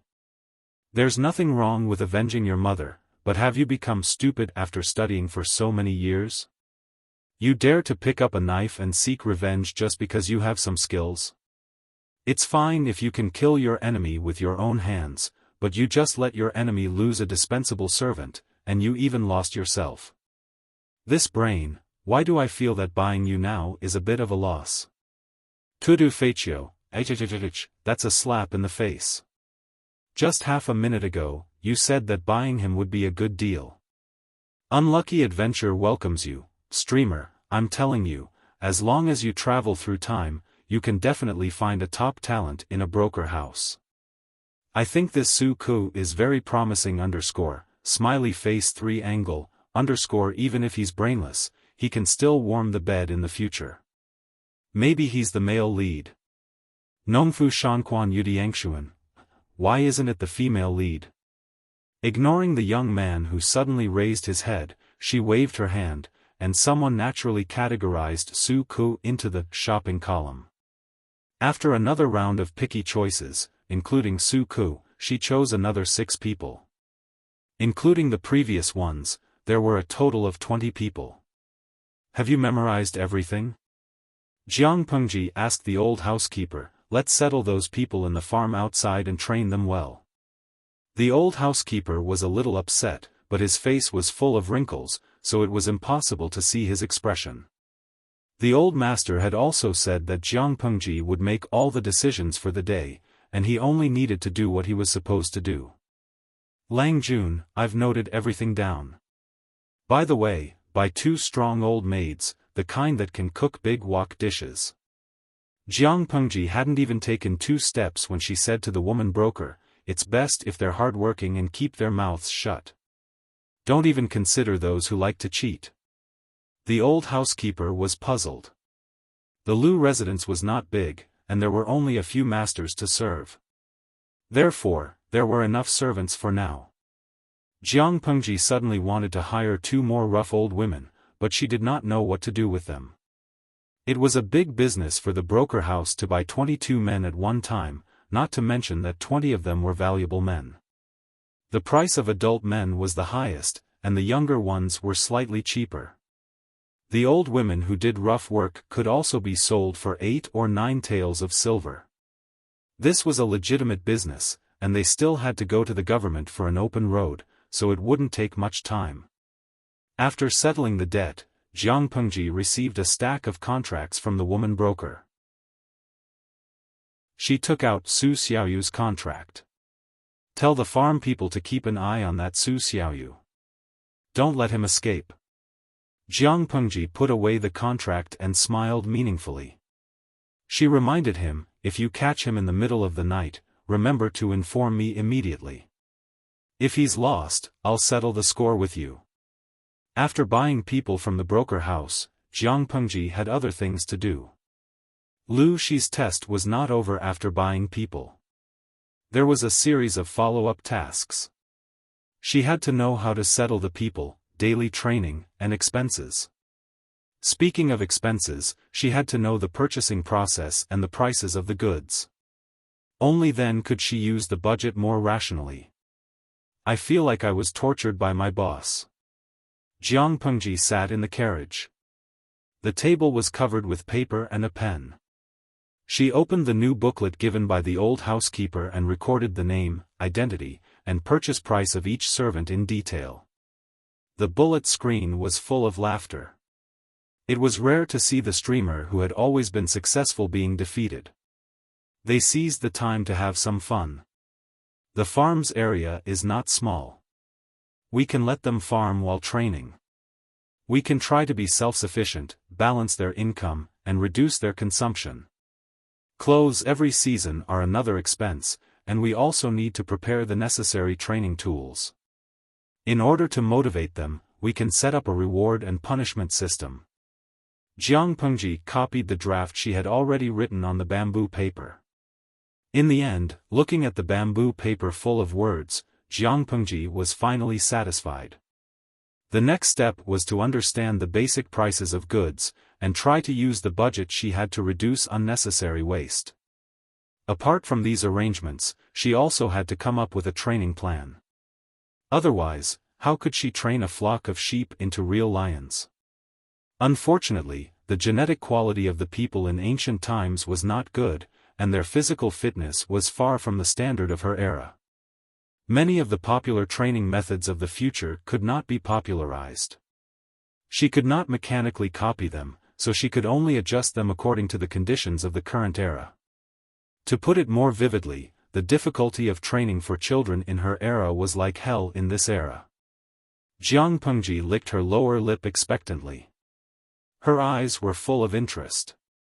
She loved challenges like these. Every challenge could stimulate the calm and cool blood in her body. She could not help but be excited. "I really can't wait. Tudu Faccio, why do I have a bad feeling? Looking at the streamer's smile, I feel the air around me turn cold. Yimi Yangguang, you're not alone. I feel cold too. I'm a newbie and I'm shivering. Should it be said that the purer a person is, the stronger their intuition?" Looking at the bullet screen that flew past, Jiang Pengji was finally willing to restrain the emotions in her heart. She stopped smiling. It was the beginning of March, so the sky darkened early. Life in ancient times was boring. The rich could still light a lamp to read, listen to dramas, and find something to do to pass the time. Ordinary people, on the other hand, ate early and went to bed early. It was almost mealtime, so the housekeeper urged her to go back and eat with Lu Shi. Before Lu Shi came back, the Lius ate separately. But now that the master of the house was back, it was inappropriate for the family to eat separately. When she arrived at the main hall, Jiang Pengji was surprised to see Madame Hu, who usually stayed in her yard, sitting on the left side of Lu Shi.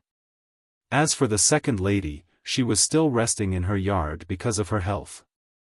Jiang Pengji bowed to Lu Shi with the etiquette of this era and nodded to Madame Hu. Coincidentally, the servants came in with the food. Third brother and second sister are eating in their own rooms? Jiang Pengji asked while the servants were still arranging the table.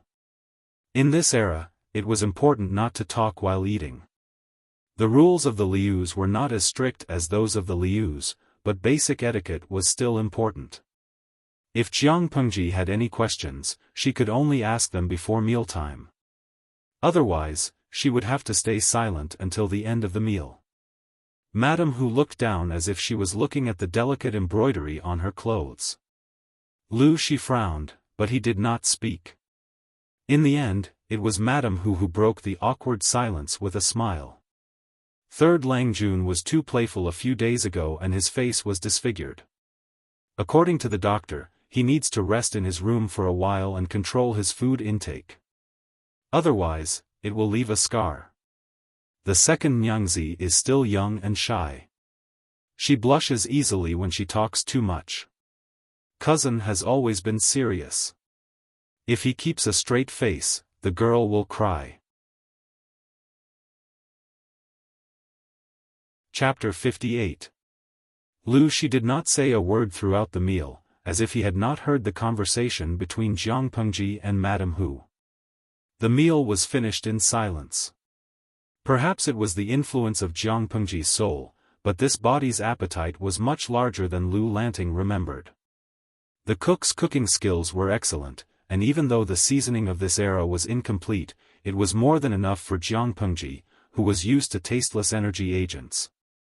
Lu Shi observed Jiang Pengji and noticed that she habitually squinted her eyes when she ate. She looked like a well-fed cat. He secretly noted down her preferences so that he could ask the cook to make more of them in the future. Cousin, you still have the 2 wild children in the backyard? After Jiang Pengji left, Madame Hu followed Lu Shi into the main yard and sat down lazily at the table where Lu Shi practiced calligraphy. What wild children? Where did you learn to talk like that? Lu Shi frowned. Madame Hu was so lazy that the veins on her forehead were throbbing. His headache, which he had not felt for years, was back. Sit properly. Don't sway. I'm glad you didn't call them wild children. Madame Hu rested her chin on one hand and said before Lu Shi could lose his temper, Lanting doesn't know anything. Even though they are only brothers and sisters, they are related to her by blood, aren't they? If one day she feels that she has too few brothers and wants to get close to them, you won't be able to stop her. Lu Shi's eyes were still half closed, as if he did not take Madame Hu's words to heart. However, Madame Hu's sharp eyes noticed that Lu Shi's holding the brush was a little unsteady. It was only for a short moment, and if she was not familiar with Lu Shi's habits and temperament, it would have been difficult to notice. Love go little say net. Lu Shi raised his eyelids and said coldly, that girl is very smart. Madame Hu finally sat up straight and said in agreement, that's true. She seems to have changed into a different person. She used to be as obedient as a sheep. If it weren't for the help of the East Courtyard, even a servant would be able to control her. Now, she's like a tiger cub who only eats humans. Lu Shi was silent for a while and echoed, like father, like daughter. Just like me. Madame Hu rolled her eyes in an ungraceful manner. I should say that he's more like you after you turned 12. Lu Shi was speechless. She tried to undermine him without a word and even dug up his dark history. Did she think that he could not see the ridicule in her eyes? The people of the older generation in Hejian County all knew that Lu Shi was as stupid as he could be when he was young. Not only was he stupid, but he was also very bad. He was clearly the second son of the first wife, but he had courted death so much that even the servants didn't like him. Whenever he was mentioned, they would look down on him. However, he had good eyesight. When he was 4 or 5 years old, he had his eyes on the legitimate wife's daughter of the Gu clan in Langya County. Taking advantage of his young age, he managed to become her childhood sweetheart. In terms of family background, the two families were well matched. Of course, that was the extent of it. Gu Min had been famous for her talent since she was young. She was beautiful and intelligent. She was a good helper in the household. When she was 6 years old, she could manage the household with the first lady. She could clean up any mess. On the other hand, Wuxia was like mud that could not hold up a wall. He was simply a reckless prodigal. To put it bluntly, when the two of them were put together, it was like a toad wanting to eat swan meat. Wuxia shamelessly stuck to the little girl. If they were not less than 7 years old, there might have been some gossip. Later, when Gu Min reached the age of marriage, Wuxia begged his mother to sound her out. Then, reality slapped him hard in the face. Not to mention Wuxia, a spoiled brat, even when the Xia kingdom was not destroyed, Gu Min would have been qualified to be the empress of the country. The spoiled brat Wuxia only started to work hard after his marriage proposal was dealt a blow. He even ran to the Gu residence to seek an audience despite the heavy rain. He waited in the rain for an entire night and begged Gu Min to postpone the engagement for 2 years. He endured a high fever and made bold statements. It's the standard sweet ancient saying, childhood sweetheart route, adorable loyal dog, pretty girl, and so on, */w***. After that, Hejin County lost a spoiled brat and gained a quiet, black-hearted scholar, Wuxia, who studied with all his might. As they were talking, the old housekeeper came to see them. Wuxia remembered something important and quickly asked Madame Hu to sit up straight. "Come in." The old housekeeper came over to report Jiang Pengji's schedule for the day. At first, everything was fine. Wuxia's expression changed slightly, but overall, it was a father's praise for his child. But when Jiang Pengji lifted Su Xiaoyu's chin with her folding fan, he was silent. Su Ko? The one who was branded and has a tattoo on his face. Is he Su Xiaoyu from Zisong County? Wuxia asked uncertainly. The old housekeeper was confused. He had only said that the boy was called Su Ko. He did not mention his courtesy name or his background. How did the master know? Yes, the second Lang Jun took the slave contract alone. He was even sure that the boy would try to escape in the middle of the night. Wuxia snorted. He's fickle and rebellious. How can you raise such a person? If Lanting said that he would escape in the middle of the night, he would definitely escape. There aren't many guards at the farm. If the guards are lax at night, he might really be able to escape. The old housekeeper did not understand his master. He asked hesitantly, then. Master, in your opinion, if Su Xiaoyu really escaped in the middle of the night, he would be an escaped slave.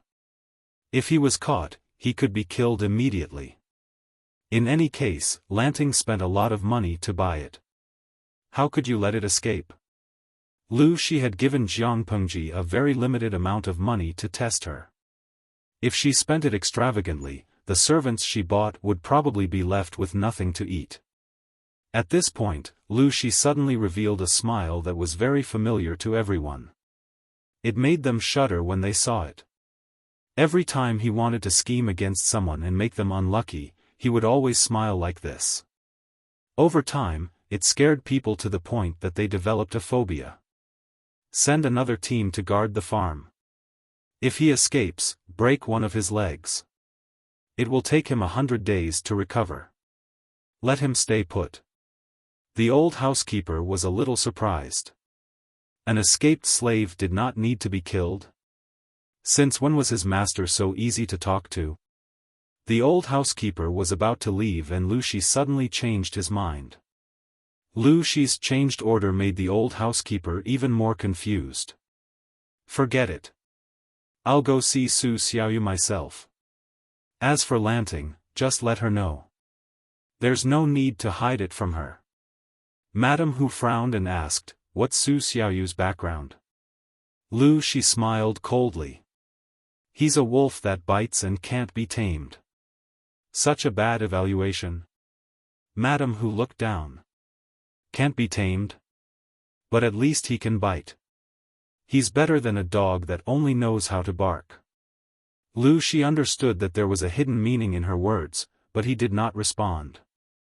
Madame Hu waited patiently for a while. Finally, she snorted, stood up, and left. The room was silent. Lu Shi sighed and muttered, spoils him, but his temper is still so bad. Chapter 59.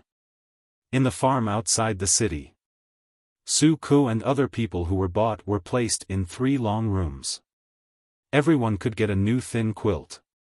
It was still a chilly spring. The night was cold and the wind was strong. If they didn't cover themselves with quilts, they would definitely be cold. The 2 old women who did rough work were arranged in a separate room.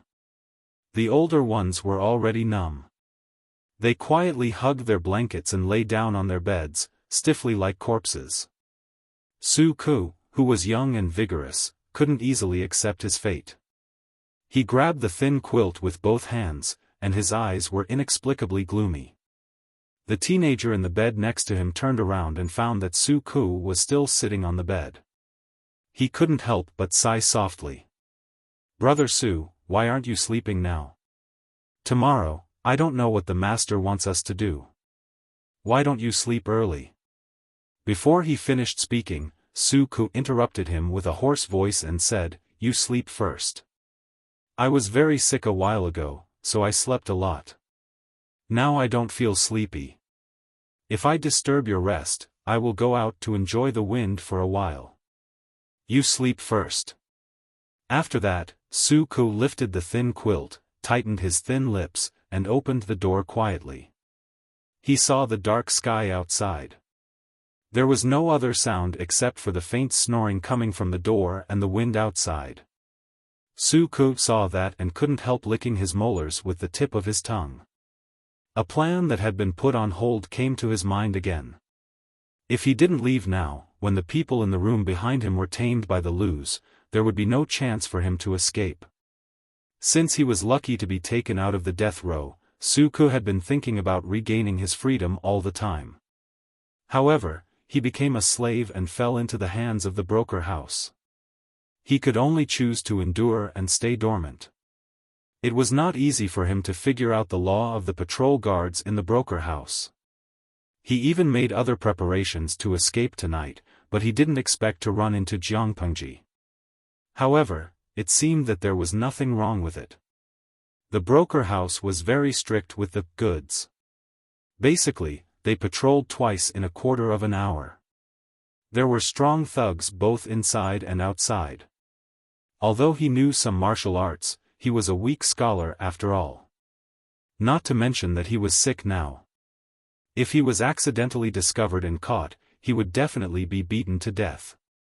On the other hand, the security of this farm was lax. Basically, no one cared about the slaves they bought. If he sneaked out of the farm at night, he would be safe as long as he entered the nearby woods. Then, he could escape to the mountains to hide for 2 days. Maybe he would be free. This thought lingered in his mind. Su Ku swallowed nervously. Because of the fever, his throat was so dry that smoke could come out. He shook his dizzy head, trying to keep himself awake. In his mind, he recalled the route he saw when he was pulled by the mule cart. If the heavens don't kill me, I will definitely take revenge. Su Ku was very cautious. He crept out of the farm while hiding in the shadows. The farm behind him was like a sleeping, man-eating beast. It curled up and slept. It looked harmless, but it had the ability to suck people's souls and cut off their freedom. His footsteps staggered as he groped his way into the small forest. Another mile ahead was the deep forest and tall mountains. It would take at least 4 hours for the people of the farm to find out that he had escaped. he still had plenty of time. However, Su Ke's heart that was about to return to freedom didn't last long. His two handsome eyebrows gradually furrowed because of doubts. There was a kind of uneasiness in his heart. Su Ke walked for another quarter of an hour, and his heart gradually sank to the bottom. The night wind whistled and hit his face. It was bone-chilling, but it was still not as cold as his heart at this time. The huge gap between the heaven of freedom and the hell of reality when he was about to touch it made his hands and feet feel cold. A group of 12 people, all tall and strong, all dressed in neat leather armor, riding tall horses, were looking at him silently. Su Ke stared at them blankly, and they also stared at him blankly. At this time, silence was better than words. Finally, the crisp sound of horse hooves broke the silence. Someone came up and asked him, "Su Xiaoyu?" At first, Su Ke thought that he was lucky. Although he was an escaped slave, not everyone wanted to kill an escaped slave. Now, was it too late for him to go back to take a bath and sleep? These people were obviously coming for him, so Su Ke did not hold any hope of getting lucky. Instead, he felt a sense of pride that came from nowhere. He raised his hand to straighten his clothes, cupped his hands and said, "Yes, I am Su Xiaoyu from Zisong County." "Su Xiaoyu? Oh, it's you. My master wants to see you. He has been waiting for you for most of the night." Su Ke was suspicious, but the man obviously didn't want to say more. He just asked Su Ke to follow him, as if he wanted to take him to see someone. Even if he wanted to escape, he had to think about it. He was a man with 2 legs. Even if he was sick, he couldn't outrun a 4-legged horse. There were many farms and villages of different sizes outside Hejian County. Not long after following this group of strange people, he saw a little candlelight in front of him from a distance. He could vaguely see the shape of a village. Su Ke frowned and pursed his thin lips tightly. His eyes were gloomy. The leader got off the horse and threw the reins to his companion. He said to Su Ke, whose face was pale and lips were blue, "Master is waiting for you in the house. Go in. Don't forget to be polite." Su Ke was still confused. He pushed the door open, and the hot air in the house blew into his face. There was also a little fragrance in the air. The fragrance made Su Ke subconsciously think of the handsome young man in the daytime, the son of a rich family who bought him. Is it him? Su Ke was hesitant, but he immediately denied the speculation when he saw the figure on the screen. The figure was obviously an adult man, and the young man in the daytime was at most 12 or 13 years old. "Come in." The man's slightly hoarse and mature voice came from the house, which shocked Su Ke out of his thoughts. Kneeling in front of the screen, Su Ke's eyes flashed with unknown colors. After a few breaths, he heard the rustling of clothes on the other side of the screen, and then he heard the sound of steady footsteps. The source of the fragrance was getting closer and closer to him. "Su Ke? Su Xiaoyu?" A familiar force came from his chin, but it was different from Jiang Pengji's folding fan. The man directly pinched it with his hand, and the force was so strong that he could not help but secretly gasp. It was so painful that even the corners of his eyes were filled with physiological tears, and his eyes were full of red veins. At that moment, Su Ke saw the face of the man in front of him clearly. Against the burning candlelight in the room, the man's face fell into his eyes. The man's eyes seemed to be dipped in poison and cold. From the outline of the face, it was somewhat similar to the young man in the daytime. As long as one was not blind, anyone could see that the two were related by blood. This. Su Ke was puzzled. He was just a slave bought by the young man. Why did the young man's family come out? He answered with some difficulty, "Yes. I am." For no reason, Su Ke's brain seemed to be empty when he was stared at by those venomous eyes. His heart was filled with an indescribable fear, and he didn't even feel the pain of his chin being pinched to the point where it was bruised.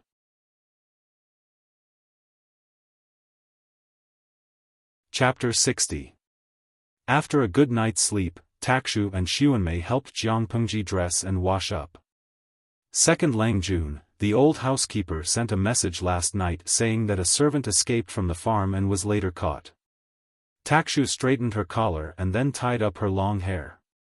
She fixed it with a simple but exquisite jade hairpin. Clothes and appearances in ancient times were complicated and particular. Jiang Pengji only knew how to tie her hair into a ponytail. She allowed the two personal maids to do whatever they wanted. She raised her half-closed eyelids and asked, "Escaped slave? Suko? That seems to be the name.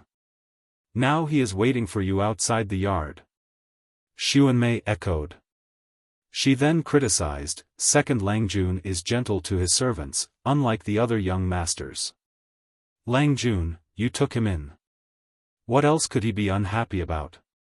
How dare he want to be a runaway slave?" Jiang Pengji listened quietly and didn't say a word. In fact, she admired Su Ke's actions. People who fought for their own freedom were courageous. However, in this era, her thoughts and Su Ke's actions were very rebellious. Su Ke was not worthy of being treated like a fool, so she just listened. Jiang Pengji switched on the live stream as usual. She resumed her elegant appearance and ate her breakfast quietly. Of course, due to the lack of resources in this era, her breakfast was average in the eyes of the audience. Outside the study, she saw Su Ke, who had changed into a clean set of clothes. Even the wound on his face had been properly bandaged. Jiang Pengji walked to Su Ke's side. "Why are you here? Master has ordered me to learn from you in the future and serve you." Su Ke's body trembled. He sounded unwilling, but his attitude was still respectful. It was completely different from the day before. Jiang Pengji raised her eyebrows and rolled her eyes. Suddenly, she thought of something and her lips curled into a smile. Because of her identity, Lu Lanting did not have a page boy. Takshu and Xuanmei were the ones who helped her with the chores. Now that Su Ke was half a page boy, he had to take care of the chores. Entering the study, rows upon rows of bookshelves were piled with countless bamboo slips, as well as incomparably precious paper books. Su Ke glanced at the labels on each row of bookshelves and the titles indicated. He was so stunned that he forgot where he was. Just this study room alone was several times larger than an ordinary household. The books on the shelves were even more priceless. If one were to say that he was dissatisfied before, after reading these books, he was no longer angry. In fact, he was so excited that his hands were trembling. What happened? Jiang Pengji glanced at Su Ke and sat down. She pointed at the box beside the desk and said, "Cut the paper." The bamboo paper produced by the papermaking workshop was very big. Jiang Pengji cut it into a suitable size according to the requirements. The paper she had cut before was used to practice calligraphy and complete homework. It was the size of A4, but it was too small for drawing designs, so she had to cut it again. Tudu Feichio, early in the morning, I've been given candy by the streamer. Although the gender is reversed, it's still pleasing to the eye. Lao Gong Buji hubby, isn't this the stubborn young man from yesterday? Jiang Pengji seemed to be practicing calligraphy, but in fact, she was watching the bullet screen of the live stream. The screen was full of old drivers. Badeo Zhangzi, did something unspeakable happen last night? Why does it feel like the wolf cub has become a little lamb after one night? What did you do to the cub last night? Jiang Pengji secretly clicked her tongue. What did she do to the cub? It was obvious that someone had gone to train the wolf. Sorcerer girl Xiaofan, I haven't been here for 2 days, and the streamer has already started to build a harem? Misha warrior Iun, the audience is confused, but Su Ke is obedient, and his style is as beautiful as a painting. The comments were getting more and more twisted. Some people even tipped her, hoping that she could make a live version of how to flirt with a man. Her eyebrows were jumping happily. Su Ke, who was beside her, had no idea of Jiang Pengji's rich inner thoughts. His pale hands were placed on the bamboo paper, and the smooth feeling under his palms made his cheeks flush. It was as if he was touching the soft skin of a young girl. The frequency of his heartbeat made him feel helpless. Was this bamboo paper? When Su Ku was studying with the headmaster in Zisong County, he had seen the face of it. It was a stunning sight that made his heart beat erratically. As a commoner, Su Ku was lucky enough to study. How could he have the chance to use bamboo paper, which was as expensive as gold? Not to mention, the quality of the bamboo paper he had seen before could not be compared to the box of bamboo paper in front of him. If the former was said to be as loose as a middle-aged woman's skin, the latter was as white and smooth as a newborn baby's. It was addictive to touch. Jiang Pengji, did she make a mistake? Why did she feel like she had brought back an idiot with a fetish? Actually, she didn't intend to let Su Ku stay by her side. She just wanted to buy him and promote him to be in charge of the accounts. He would be mainly in charge of the group of servants she trained, from trivial matters to the training process and rewards and punishments. She had to take care of everything. They were the embryonic form of her second novel, and they were also her guinea pigs. It was inevitable that she would pay attention to them. Even though she had been the commander of the 7th Army, this era was too different from hers. There were many things that she had to explore. The light in Su Ku's eyes was exactly what she admired. But, it seemed that her father, who was obsessed with women, had misunderstood. Because of the crazy work in the past few years, Lu Shi's life was quite irregular. That day, he slept until noon. Jiang Pengji went to greet him and had lunch with him. She observed carefully and found that Lu Shi's eyes were darker. She knew it clearly, but she still opened her mouth to ask, "Father, did you sleep well last night?" Lu Shi smiled and took a sip of tea to moisten his lips. "I went to train the wolves." Jiang Pengji, white lotuses were all the same, but there were always two sides to a two-faced person. That was true. Jiang Pengji silently turned her face away. Jiang Pengji thought without sympathy, Su Ku would probably be traumatized for the rest of his life. Then she thought of something else and felt that she had to explain it to Lu Shi. She thought that Lu Shi might have misunderstood and thought that she was attracted to Su Ku's beauty. "Father, Su Ku is a man after all. It's not appropriate for him to stay by my side." Jiang Pengji was a girl now. Su Ku and Feng Jin were not blind. If they were not careful, they would be exposed. Lu Shi said, "After all, I bought him with real money. I'll keep him as a page boy for now. If he doesn't work, then I'll send him away." Jiang Pengji narrowed her eyes. Was there a hidden meaning in Lu Shi's words? "I want him to be in charge of the training of the servants.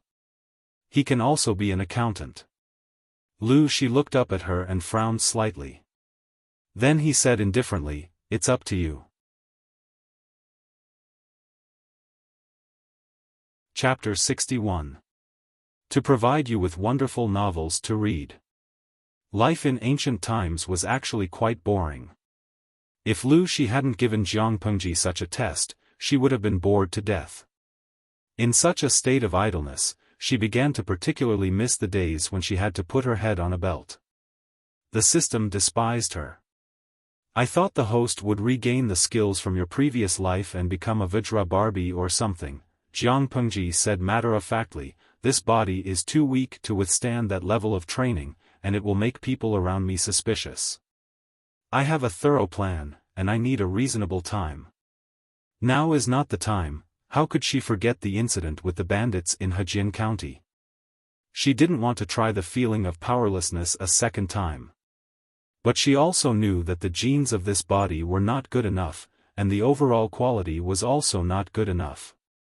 Under such circumstances, no matter how much she trained, it would only slightly increase her strength. The effort and the gain were completely disproportionate. She would only do that if she was out of her mind. There was obviously a safer way, so of course she wouldn't choose the one that was far away. Moreover, even now, there are not many people who can defeat me, right? Most people who saw her would think that she was a thin young man. With her age and figure, how much damage could she do? In fact, her strength was higher than that of a strong adult man. Coupled with her rich combat experience, she was simply a human-shaped killing machine. Her current life was stable, and her strength was enough to protect herself. As for the rest, she already had a plan in her mind. The system snorted. It's so boring to follow a host like you, it feels like there's no use at all. It was a system that broadcast palace intrigue. All kinds of beauties fighting and scheming against each other were the mainstream. How could it be like Jiang Pengji? You're useless, trash system. Jiang Pengji mercilessly attacked it, but there was always a smile at the corner of her mouth. The system coldly dragged out its voice and fiercely typed 4 words. Blue skinny mushroom cack. Jiang Pengji, in the eyes of an outsider, Jiang Pengji was sitting in the corridor, leaning against the table. She supported her chin with one hand and held a scroll with the other. She always had a gentle smile at the corner of her mouth, and her eyes were charming. The spring breeze blew her hair, and the pear blossoms in the courtyard swayed with it. Seeing this, Su Ku, who was guarding at the side, secretly turned his head, feeling a little surprised. If this Lang Jun was less heroic, he would be as pretty as a girl. Of course, it was just a likeness. Anyway, Su Ku couldn't imagine a girl with such a black heart and such a vile character. It was simply a nightmare. Even though he was unhappy, Su Ku didn't dare to show it. In his eyes, Jiang Pengji wasn't scary. What was scary was his father, who was above her. Even though it had been 2 or 3 days, he still felt a chill in his body every night. Once he fell asleep, the room would be pitch black, and he would think of that pair of eyes that seemed to be dipped in poison, scaring him so much that he wanted to have nightmares. Of course, the truth would prove how silly he was. At most, she would torture people, but she would make them wish they were dead. What happened, Takshu? Jiang Pengji turned her head and looked at the corner of the corridor. Su Ku, who was closest to her, did not react at all. The maidservant, Takshu, respectfully handed over an invitation card. She took it, and a delicate fragrance came from the letter. It smelled very good. An assembly? The ways. There were 2 cards in total. One was written, and the other was tucked inside. The handwriting was gentle and graceful, and it was very pleasing to the eye. It was Wei Jingxian's handwriting. I'm not interested in that. She was proficient in fighting and surviving in the wild, but she had no idea how to recite poetry.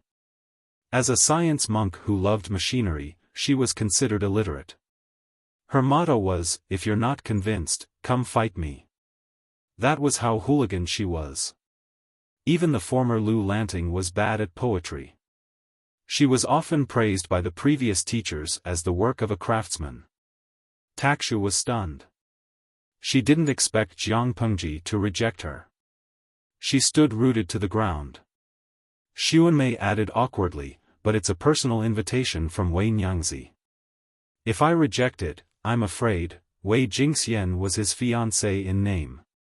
What was the difference between rejecting a personal invitation and a slap in the face? Jiang Pengji read Xuanmei's unfinished words and helplessly looked up at the sky in the courtyard. The sky was clear, and it was the perfect weather to go out. Su Ku frowned and asked in a low voice, "This is a gathering, not a feud. How can it be the world's invitation?" Usually, invitations were sent a few days in advance to give the invitees enough time to prepare. This invitation was sent in the afternoon. Jiang Pengji said carelessly, "You're a young lady. Men can't understand your temper. You have to tolerate it." After that incident, she had offended more than half of the noble ladies in Hejian County. It was normal for her to be bullied. Su Ke was speechless. She made it sound like he had no bearing. Jiang Pengji played with the sandalwood fan in her hand. She ordered the maids to prepare suitable clothes. She was ready to leave for the gathering. This weather is actually more suitable for sleeping, Jiang Pengji said to the audience. Jiang Pengji said to the audience, sleepy in spring, sleepy in autumn, sleepy in summer, and sleepless in winter in March. It's a good time to sleep all year round. I'd be crazy to waste it on a boring poetry meeting. Jiang Pengji always had a lazy look on her face. She leaned against the table and looked like a sleeping beauty. The gathering was held by the Weis at the Yishui River outside the city. It would take about an hour for the carriage to get there. Apart from the driver, Jiang Pengji only brought a maid and Su Ke, who was not very good at fighting. Jiang Pengji brought Su Ke with her for a reason. His father, Lu Shi, seemed to care a lot about Su Ke. He even tested him on his studies. His attitude was more like a student than a servant. According to the rules of that era, it was a bit whimsical. Su Ke not only had a criminal record, but he was also a slave who had been branded. His social status was lower than that of a commoner. No matter how talented he would not be valued by someone like Lu Shi. But, thinking about Lu Shi's unconventional and open style, she was not sure what he was thinking. Putting Lu Shi aside, she had been observing Su Ke for the past few days. Indeed, she was tempted. Of course, it had nothing to do with romantic feelings. She simply felt that if he was trained well, he might be a good assistant. Su Ke was a standard talent for internal affairs. He was quick-witted and resourceful. If it was in her world, he might be recruited as an assistant in the army and help her deal with all kinds of messy documents. But now? His temperament was a bit uncertain. He needed to be trained. She would keep him for now. If it was possible, she would use him. As she thought about it, they arrived at the gathering. From afar, they could see a circle of servants and carriages. Once bitten, twice shy. It seems that he was frightened by what happened before. Seeing the formation, Jiang Pengji got out of the carriage. Her wooden clogs clattered on the stones.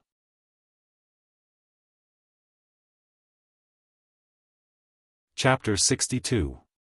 The third month of late spring was the season when the grass was long and the orioles were in flight. The willows were green and the flowers were in full bloom. The sky was as blue as if it had been washed. Silhouettes flashed by the pavilion. Young maidservants quickly carried fresh seasonal fruits. Pear blossoms were in full bloom nearby. The scenery was beautiful, but the people were even more beautiful. More than 10 young Langjuns were sitting at the table with exquisite snacks and fruits on the table in front of them. The oldest was in his 20s, while the youngest was only a little over 10 years old. Their ages varied, but they were all extremely good-looking. Jiang Pengji looked at the screams on the bullet screen. She secretly rolled her eyes. She didn't understand the aesthetics of those people. Although these Langjuns were beautiful, they were all dressed in brightly colored clothes with flowers on their hairpins and powder on their faces. They were really more beautiful than flowers. Cough, cough, cough. To put it bluntly, it was a gathering of a bunch of traps. Faced with Jiang Pengji's ridicule, the audience on the bullet screen was not happy. A series of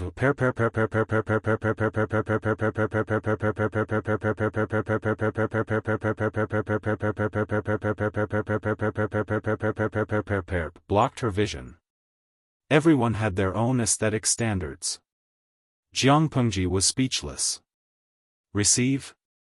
All right, she surrendered. Other than these decent Langjuns, there were a few noble ladies sitting on the other side of a translucent landscape screen. At a glance, more than half of them were acquaintances. Not long ago, they had just experienced an exciting adventure, and now they were in the mood to participate in the scholarly gathering. These young ladies were really bold. When Jiang Pengji saw them, the noble ladies naturally saw her too. Among them, Sheng Guanwan's eyes lit up. She wanted to step forward, but they were in a public place. Everyone thought that Jiang Pengji was a man and Wei Jingxian's fiancé. If she was too attentive, she might be misunderstood as having feelings for Sister Lanting. As he thought of this, he froze in his action of getting up. Annoyed, he sat back down, feeling listless. Jiang Pengji did not sit with the noble ladies. Instead, she found a seat among the Langjuns.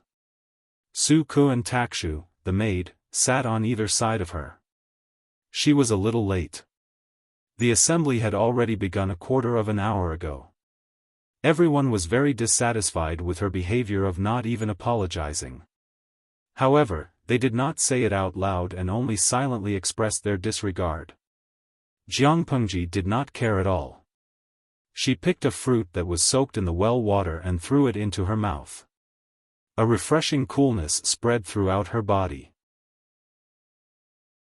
Going against a few embroidered flowers and plants while reciting poems? That would be a waste of time. He might as well eat, drink, and take a nap when he was tired. She was relaxed, but the audience was anxious. They were still waiting for Jiang Pengji to amaze the world with a brilliant feat and slap their faces. You're just going to change places to eat, drink, and then take an afternoon nap when you're participating in the poetry meet? Host, you're such a disgrace to the transmigrated woman. Host V, when I was in school, my grades in liberal arts were pretty low. Please don't make things difficult for me. Even the archaeologists of my era might not be able to understand the ancient sayings of ancient times. Other than training, I usually fight. I'm a martial artist. The audience was dumbfounded. This was different from the script.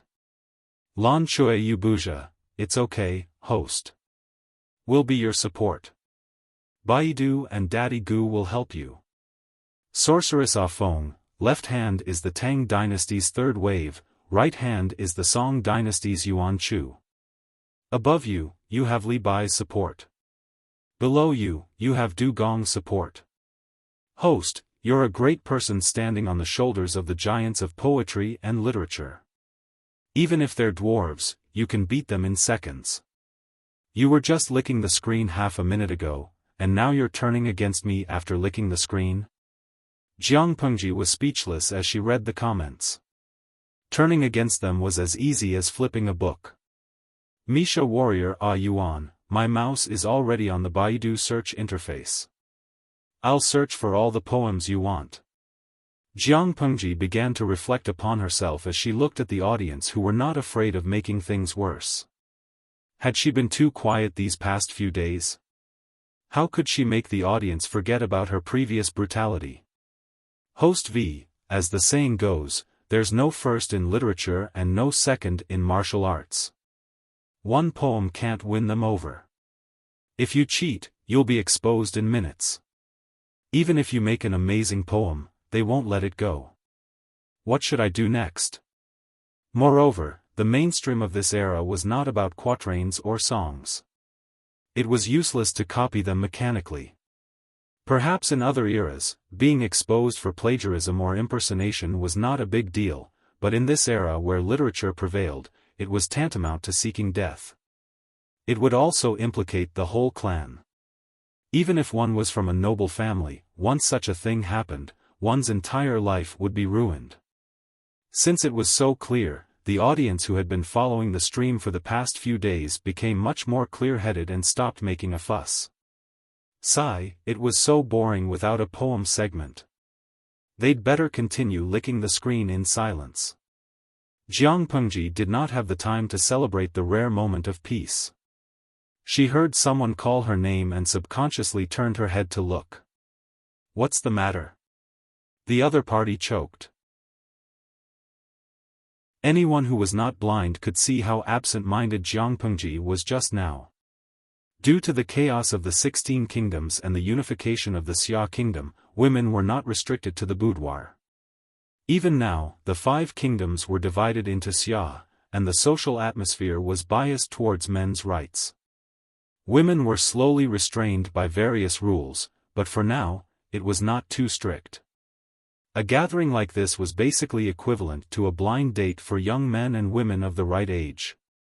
These Langjuns, even if they were not interested in the noble lady next door, still wanted to show their best side, like a peacock spreading its tail. Just when they were trying their best to show off their talents, a traitor appeared in the middle of the crowd. She looked like she was not interested. Wasn't she looking for trouble?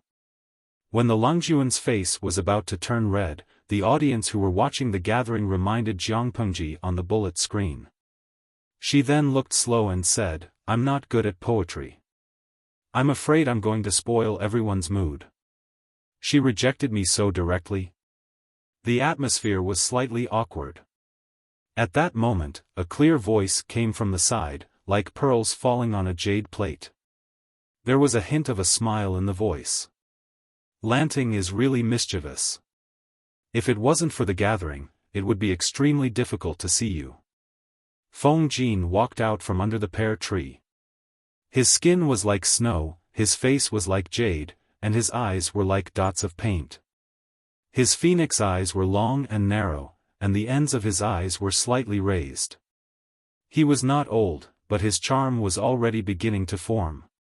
Compared to Feng Jin's charm, which attracted the attention of the people when he appeared, Jiang Pengji's performance was too uncooperative. "Why are you still in Hejian County?" Everyone was speechless. "She just came to the gathering, and you want to kick her out of Hejian County with just one sentence?" Feng Jin did not show any anger towards Jiang Pengji's disdain. Instead, he asked the servant to place a seat next to her. He joked, "Lanting's heartless words are really hurtful." Jiang Pengji snorted. "Before saying those words, first clean up the perfume on your body. Let me give you a word of advice. You're young and refined." Feng Jin was stunned for a moment. He understood the meaning behind her words. His pale cheeks suddenly turned red, and he almost lost his composure.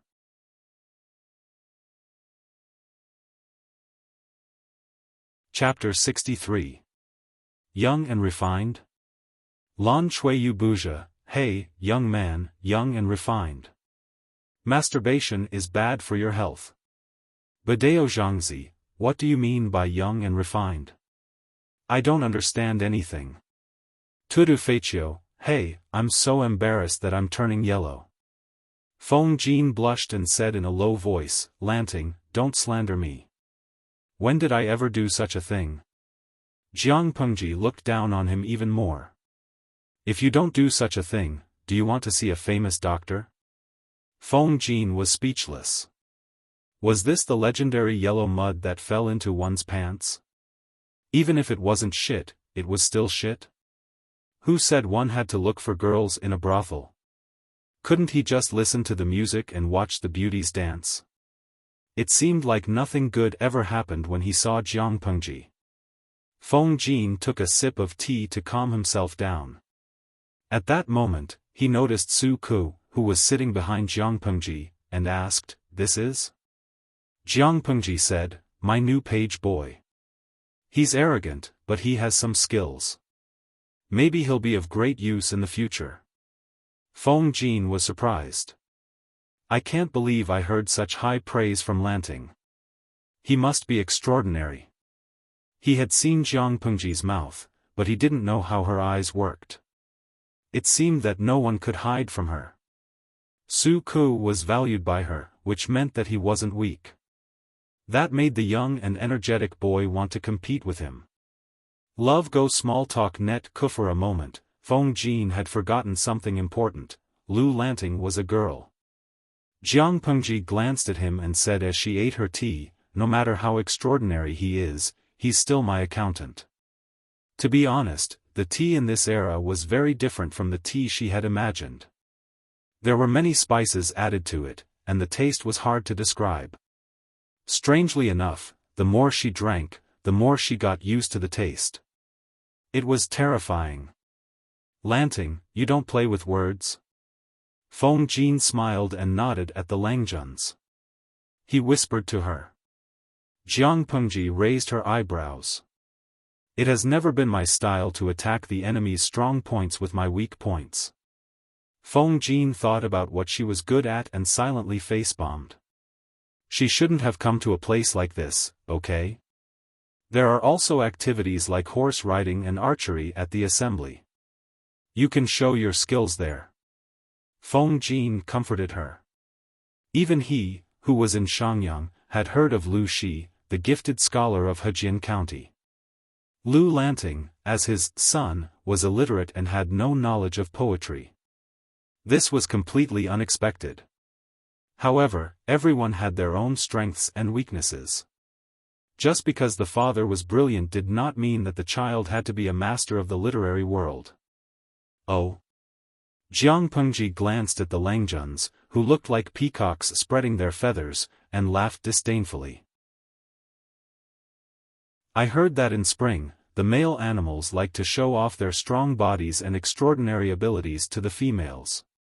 With their abilities, they can play the guqin, sing, and recite some poems that make them feel sour, but it's too much for them to ride a horse, shoot an arrow, or throw a pot, and so on. Love go little say net ku. Feng Jin was speechless. He should not have talked about this topic. If they continued, he was afraid that he would not be able to leave the assembly alive. He would be beaten to death. Feng Jin cleverly changed the topic to prevent Jiang Pengji from saying something more provocative. Why is Lanting here at the assembly today? It was different from the usual poetry and literature gatherings. Today's assembly was more of a blind date. Jiang Pengji raised her eyebrows at the landscape screen and said in a warm tone, Jing is here too. If it had been someone else, they would have thought that Jiang Pengji missed her fiancé and took the opportunity to come to the assembly to relieve the pain of longing. However, Feng Jin was not an ordinary person. He and Jiang Pengji had not known each other for long, but the few times they had interacted, they were as familiar as old friends. Feng Jin frowned and asked in a voice that only the two of them could hear, does the Weiss want to break off the engagement? Huayu, have you forgotten? Jiang Pengji raised her eyebrows and her eyes were filled with ridicule. This marriage is not going to last. Jing is at the age to discuss marriage and should get married after the wedding ceremony. There are not many Langjuns of the right age in Hejin County. Shouldn't we make plans early? In ancient times, marriages were all set early. They waited until they were of a certain age to find someone they liked. When Feng Jin asked this, his expression changed. He seemed to have been tricked by himself. You don't feel unhappy at all? Jiang Pengji responded by rolling her eyes in annoyance. Feng Jin was speechless. Oh, the person in front of him was a girl, but he could not help but think of her as a brother. Since you already know the purpose of this gathering, Lanting should not have come. Even if she was only a fake husband on the surface, the Wei Residence's actions were still giving her a green hat, okay? Jiang Pengji said, do you think I can ignore the sun outside just because I covered myself with the blanket and slept in? Moreover, I really like Jing. A good girl like her should have a good husband.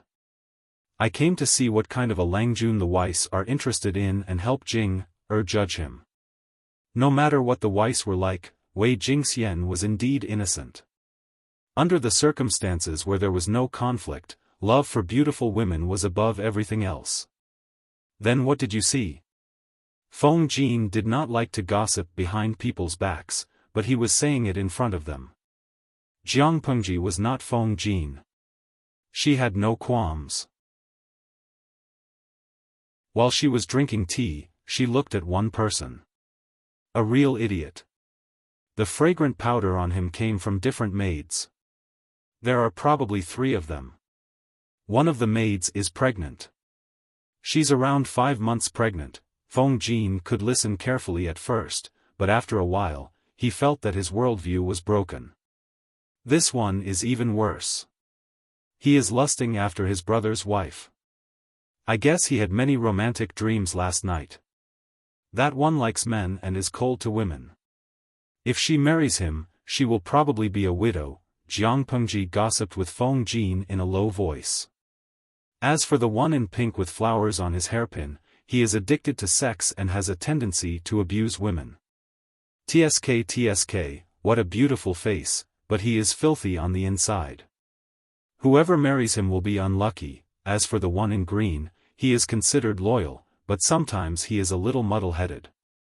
He is usually too cautious and can only be considered average. His widowed mother is strong. I am afraid that the bride will be tortured if she marries him. He is not a good choice. As he spoke, another youth dressed in a bluestone-colored robe walked in from outside.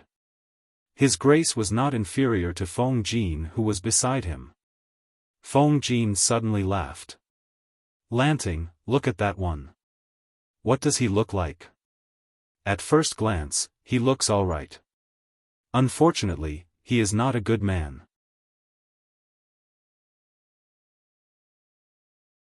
Chapter 64. We provide you with wonderful novels to read. Feng Jin's eyes lit up. He continued to ask, apart from these, is there anything else?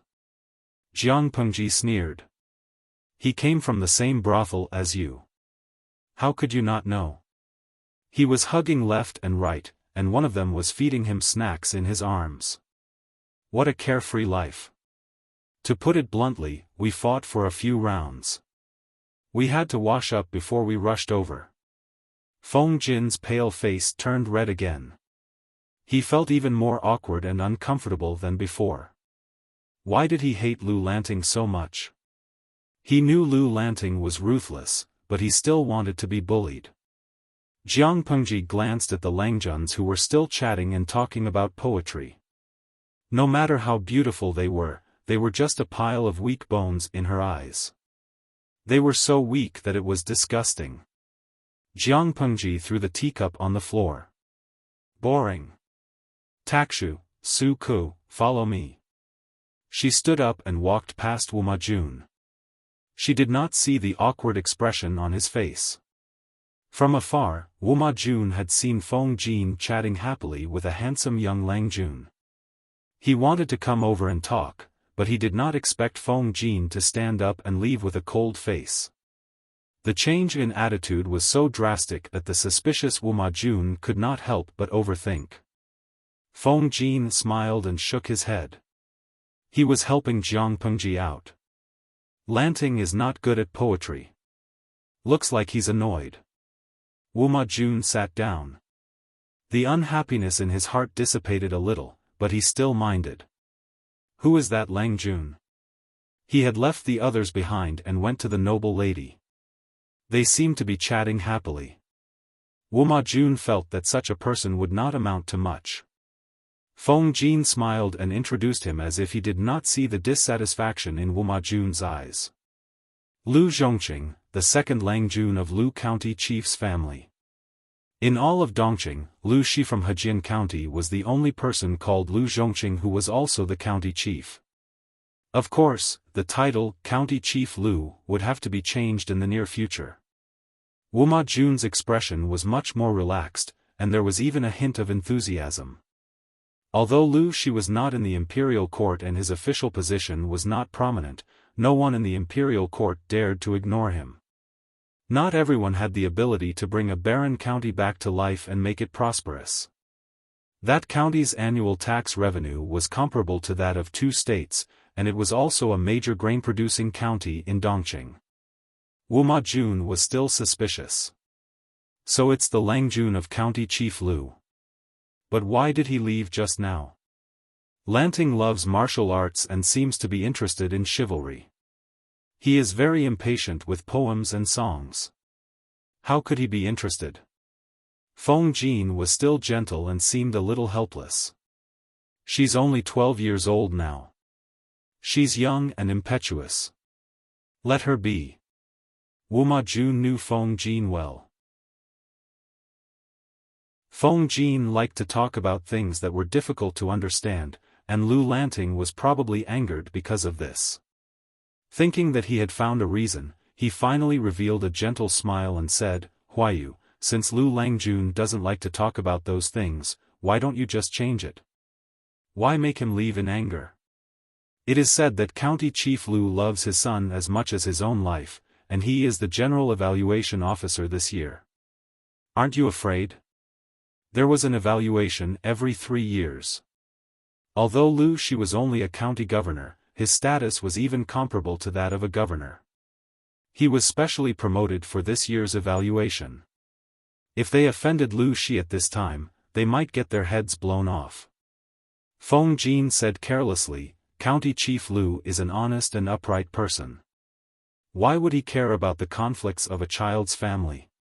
Which official in Dongqing's officialdom was not in cahoots with one another? Only Lu Shi, Lu Zhongqing, was a clear stream. Back then, when he was sent to Hu County, anyone with a discerning eye could tell that he had been ambushed and suffered a loss. Hu County was a large place, comparable to a prefecture. However, it was a place with barren mountains and unruly rivers. The people were tough, and there were bandits and squires. There were years of floods and natural and man-made disasters. Before Lu Shi, 9 county governors had died in such a place. They had thought that Lu Shi would be the 10th unlucky one. Who would have thought that he would have the ability to turn the world upside down?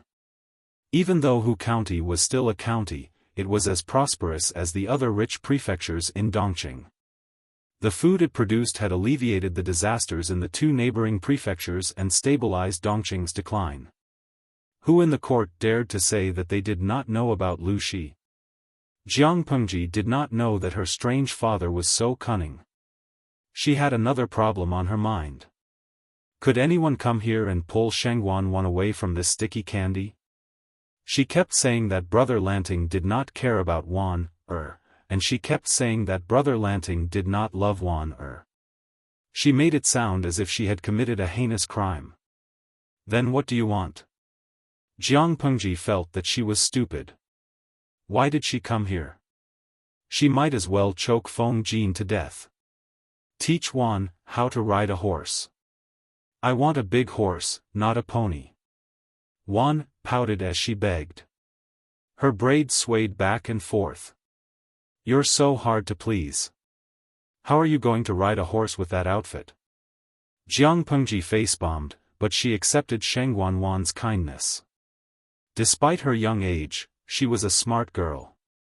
At her age, it was still too early for her to come to this gathering, but she had come with Lu Lanting's best interests in mind. Shengguan Wan had probably seen through the Weiss plans and was trying to get back at her in front of everyone. I knew that Brother Lanting would say that. I'm prepared. She squinted her eyes slyly as she spoke. Fine, I'll give it to her. Jiang Pengji had no choice but to turn around and ask Wei Jingxian, whose face was filled with guilt and embarrassment.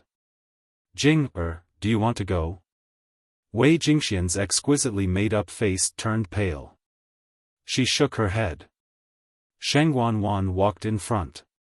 She had changed her outfit for the day to make it suitable for riding a horse. Brother Lanting, don't blame Sister Jingxian. She only found out about today's incident last night. Pulling Lu Lanting's horse, the two of them walked to a place where the crowd could see but not hear. Why would I blame her? The Wei Residence's invitation secretly contained her flower note, and there's a code in it. Come, let's give it a try. Jiang Pengji stood on her tiptoes and stroked the horse's neck. On the surface, she was trying to soothe the horse's anxiety at meeting a stranger, but in reality, she was using her aura to suppress it.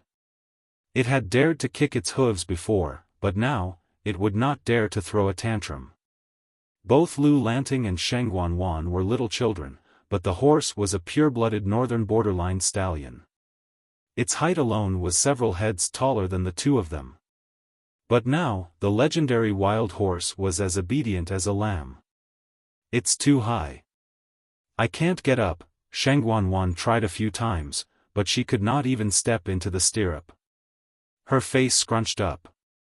Jiang Pengji did not carry her up, so she gave the horse a look and used a mental hint. Then, Shengguan Wan saw that Jiang Pengji patted the horse's body, and the horse obediently lowered its body. "You're so smart." Jiang Pengji smiled as she held the reins. Sheng Wanwan nervously grabbed the saddle. "You can get up now." Chapter 65. He lovingly stroked the neck of the white horse and imitated Jiang Pengji's previous actions to comfort the horse. Speaking of which, the horse was quite pitiful. It was a northern warhorse with pure white fur and no other colors. She had spent a lot of effort to get it back.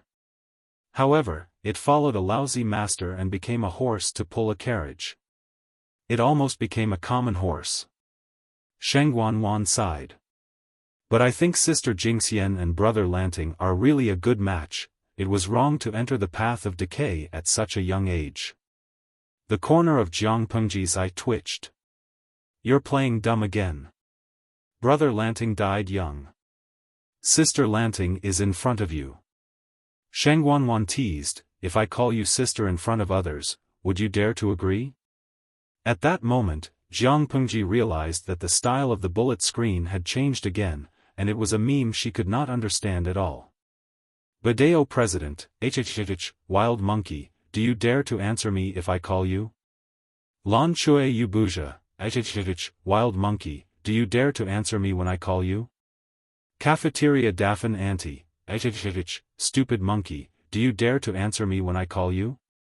The screen was full of ruffians. Jiang Pengji was stunned. How bored were the audience? Other than duplication, what else can you do? She crossed her arms in front of her chest and lifted her eyelids, looking like a scoundrel. "I really don't dare to agree." With the help of the horse's height, Sheng Wanwan saw that the elegant gathering seemed to have changed its activity. Are they going to play archery and pitchpot? They're just a bunch of useless chickens. What's there to look at? Jiang Pengji rolled her eyes and did not hide her disdain. Sheng Wanwan nodded seriously. "That's true. Brother Lanting is the most heroic and extraordinary. Wanner still wants to walk 2 laps. Seeing that she was going to lead the horse back, Sheng Wanwan somewhat shamelessly hugged the horse's neck, looking like she was unwilling to get down. "You've become a demon," Jiang Pengji muttered. She had just had this thought. Although the restrictions on women were not too strict now, and they could go shopping or participate in poetry gatherings if they were accompanied, some things could not be done as they pleased. Sheng Wanwan was young, so there were more restrictions. Even if she wanted to ride a horse, she could only ride a pony. Now that he was riding on the back of such a tall horse, he only felt that the surrounding air was fresh. Humming a nursery rhyme, the light and cheerful tune made people feel relaxed and happy. Jiang Pengji, on the other hand, had no idea that her appointed accountant had caused some trouble for her. He had embarrassed a few noble sons. "Lang Jun, please take a look." Su Ke put down his brush. There was a piece of paper on the table. The handwriting on it was thin and powerful, but it was hard to hide its sharpness. Although he was an idiot, he still had some self-restraint. He couldn't do something as uncultured as insulting him. Feng Jin, who was watching the series of events, looked at Su Ke, who had a humble face but a strong aura. He then looked at the figure who was strolling with a big horse in the distance, who was as small as an ant. He silently took a sip of tea. It was better for him to silently be an audience drinking tea.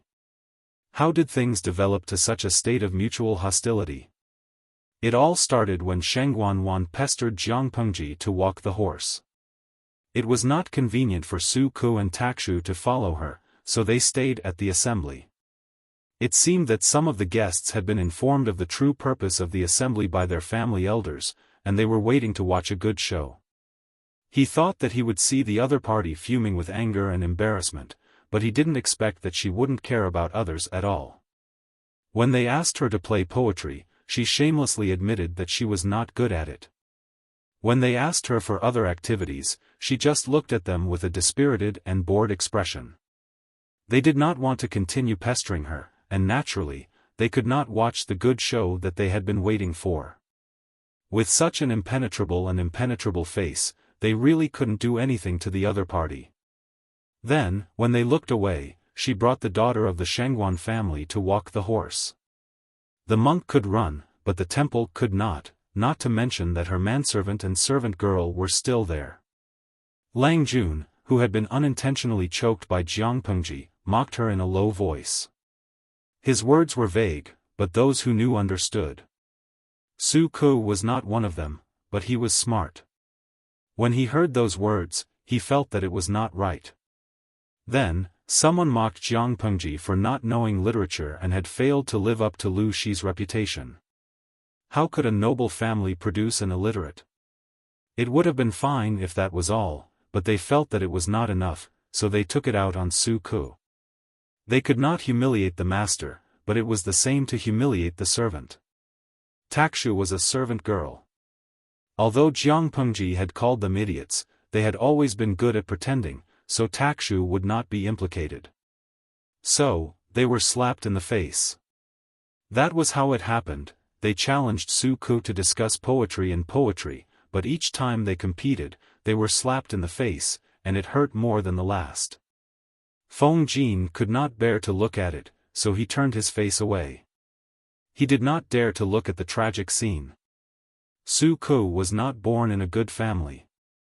It was difficult for an ordinary family to study. The cheapest book in the bookstore was half a year for an ordinary family. Studying was expensive, and it was not easy for Su Ku to win if he did not use tricks. On the other hand, poetry was valuable because of its spirituality, which Su Ku did not lack. If it was an examination on strategy or holy words, he would probably be in trouble. But the reality was that a group of mediocre idiots wanted to show off, but they happened to run into Su Ku's strong point and were forced to be taught a lesson. Feng Jin smiled. As expected, it is not wise to attack the enemy's strong point with one's weak point. Su Ku glanced at him discreetly. He maintained a calm expression on his face, but in his heart, he felt a little guilty.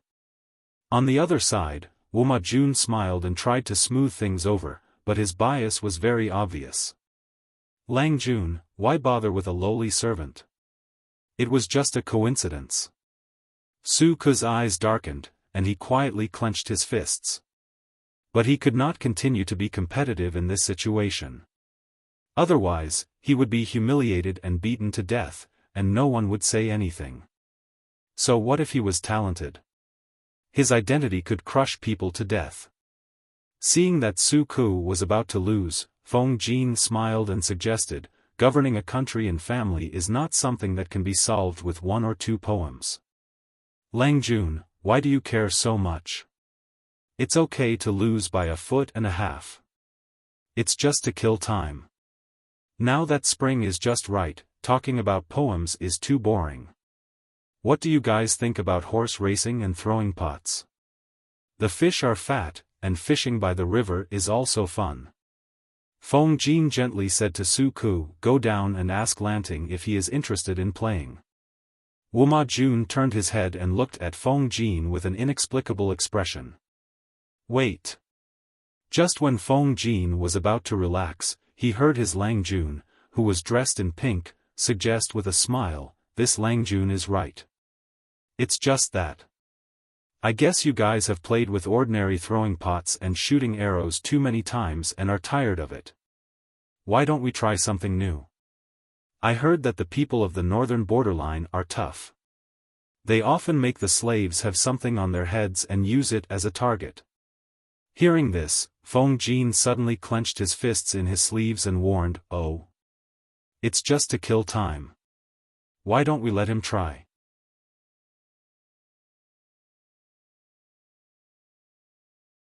Chapter 66. Wuma Jun did not want to offend either side, so he chose to be neutral.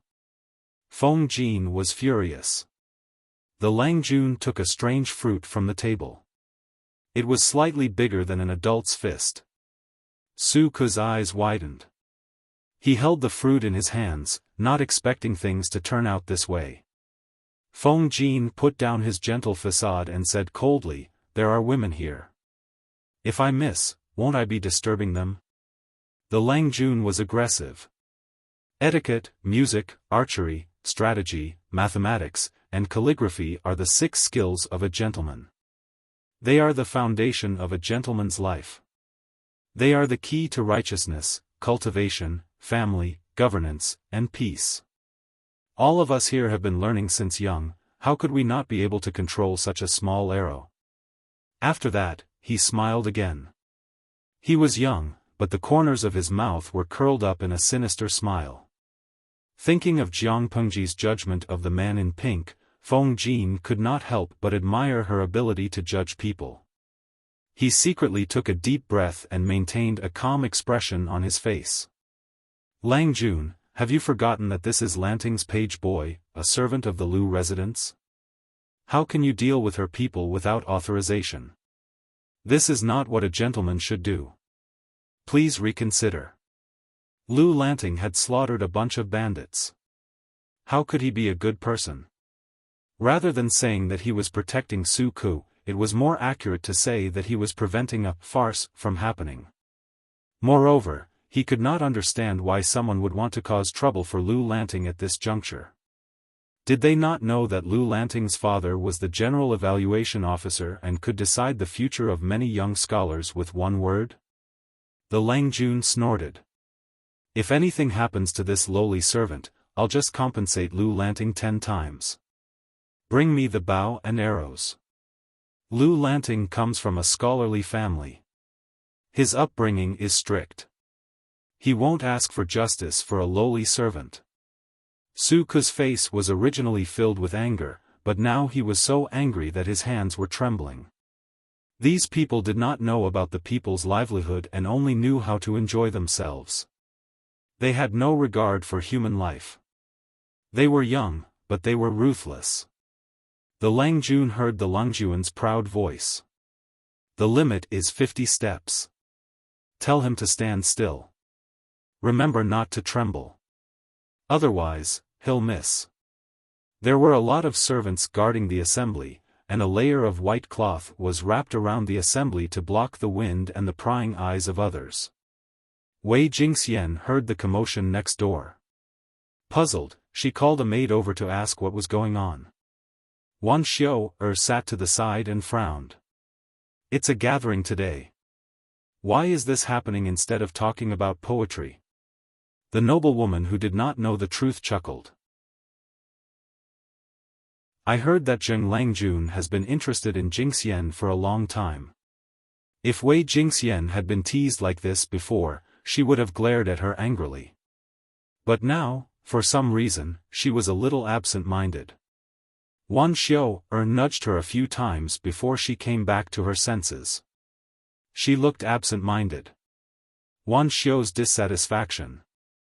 Even if he is jealous, he should not humiliate him like this.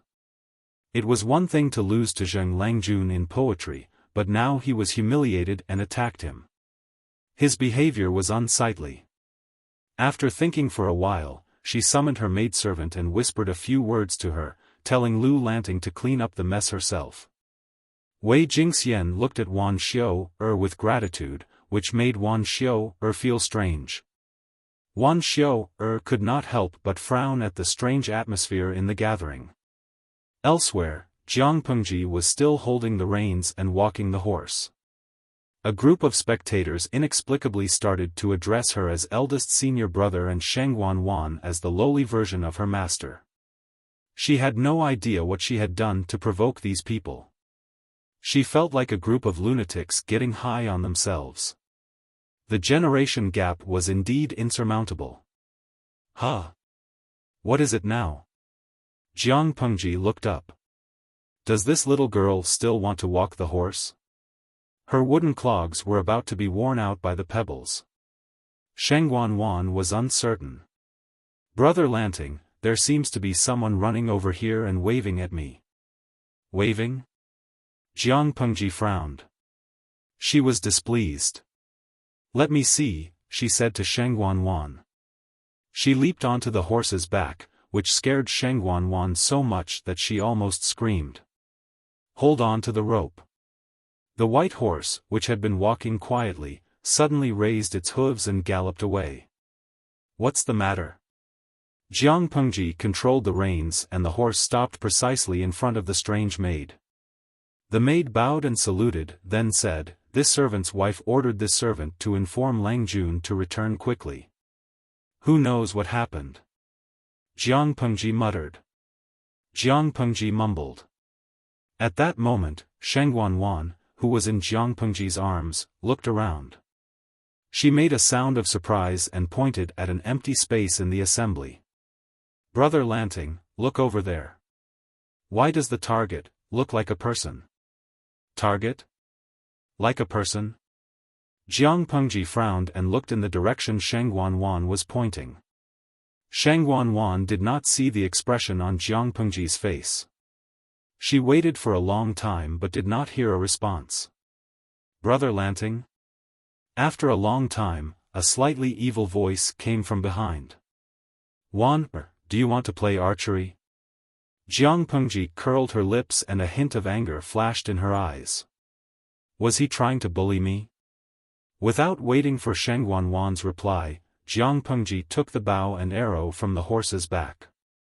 "Hold on to the reins." As she spoke, she tightened her legs around the horse's belly.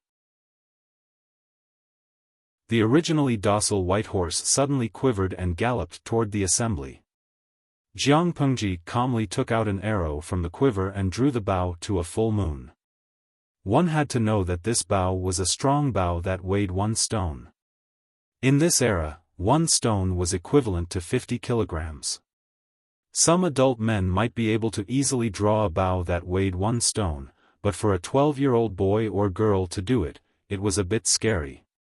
Su Ke suppressed the rising anger in his heart and placed the kiwi fruit on his head. 50 steps away, the Lang Jun in a pink robe was still smiling. He took the bow and arrow from his servant and weighed it in his hand. He was slightly satisfied. It was a bow that he usually practiced with. It required half a pickle of strength to draw it to a full moon. Feng Jin, who was standing at the side, saw that he had really drawn his bow and was obviously aiming for Su Ke's heart. Anger rose in his heart. He stepped forward and grabbed Su Ke's hand that was holding the bow. At the same time, a long arrow pierced through the air, bringing with it a wind blade that scratched his cheek. In a split second, when everyone was stunned, the Langjuan's neatly combed hair was blown away by the arrow, and his black hair scattered. Thud, half of the arrow sank into the trunk of a pear tree. The exposed arrowhead trembled for a long time before it stopped. "Who gave you the right to touch my people?"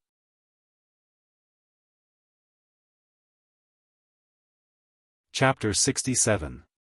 The audience in the streaming room was in an uproar. Anjing Zhuang'a, awesome, streamer. Qin Shi Huang, mama, it's her. She flirted with me through the screen, but she didn't come to marry me QAQ. It was a toxic streaming room, from the content to the audience.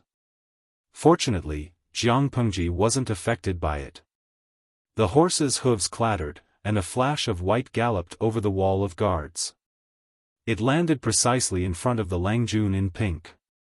The horse stomped on the ground with its hooves impatiently.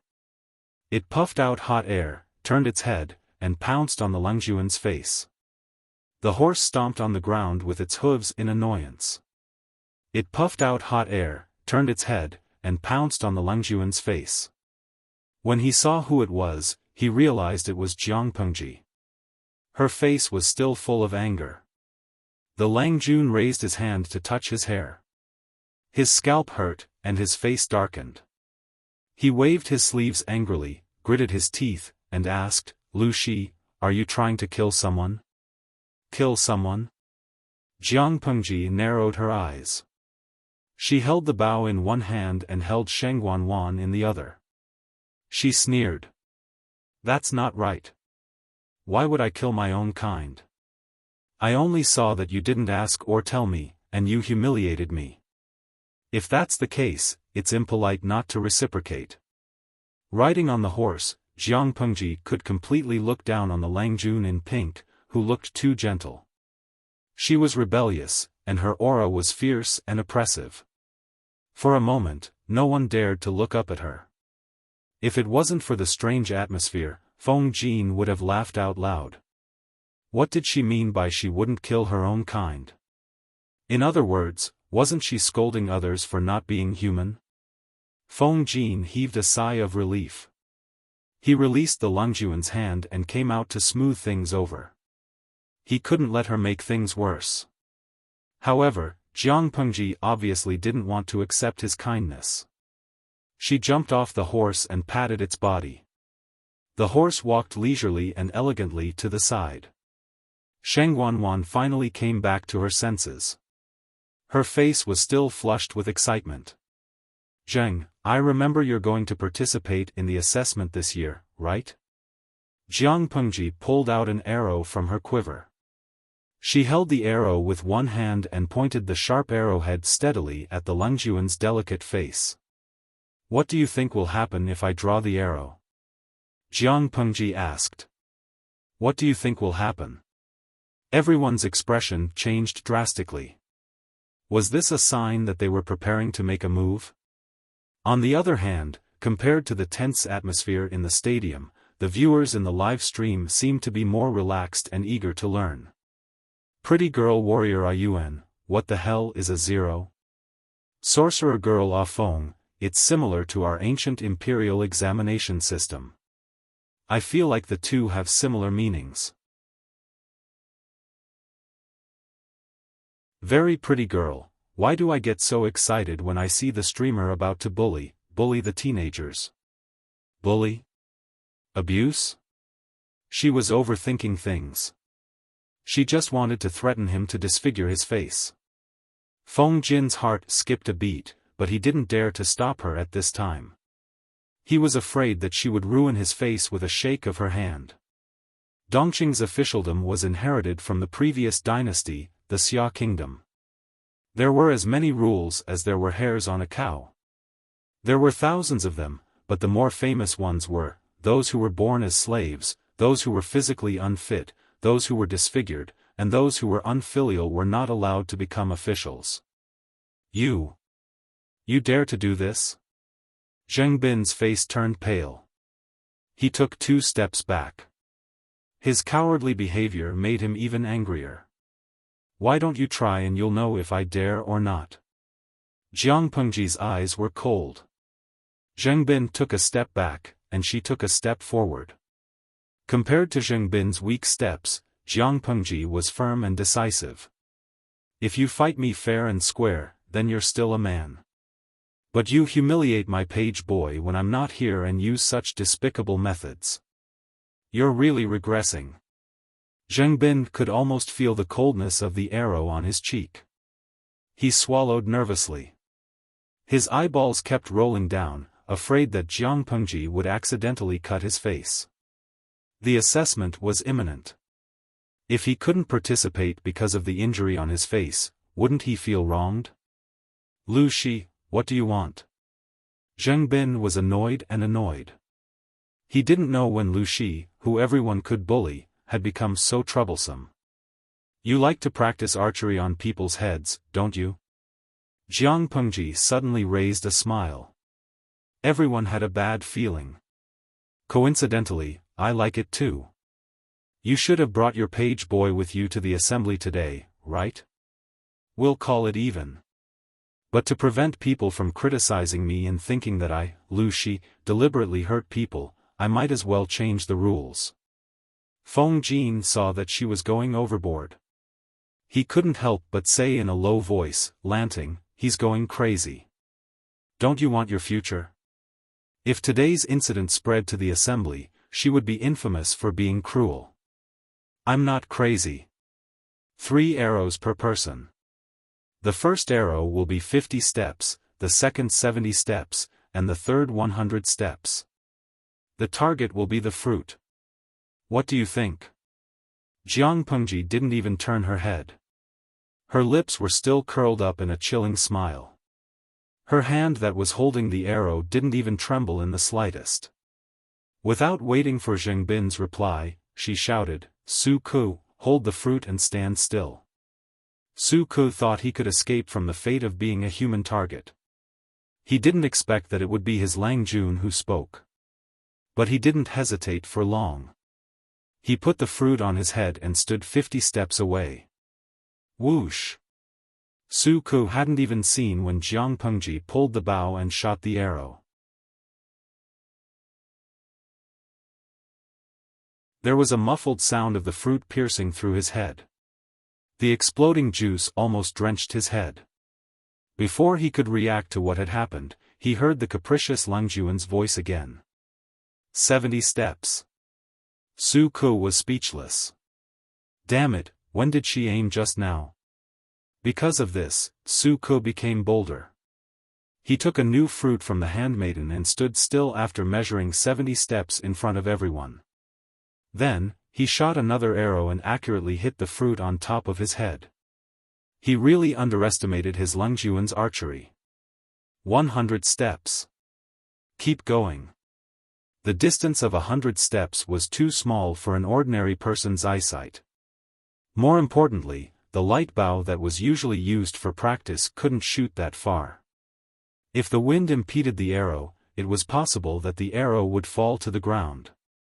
But it wasn't a problem for Jiang Pengji.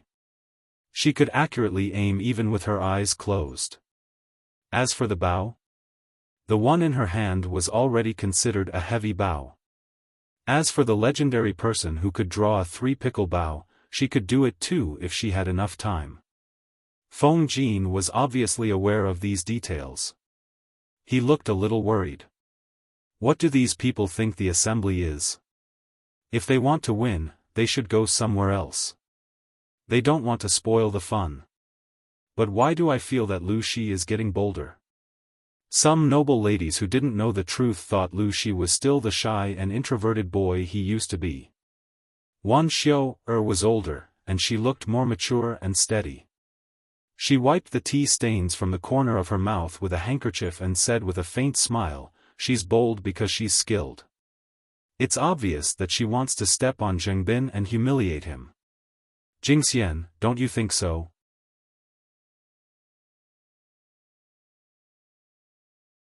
Chapter 68. Wei Jingxian was not in the mood, but out of politeness, she had to respond to Wan Xiao. She could shoot a fruit from 100 paces away with such a loose bow. "Zheng Langjun is going to be at a disadvantage," Wei Jingxian said.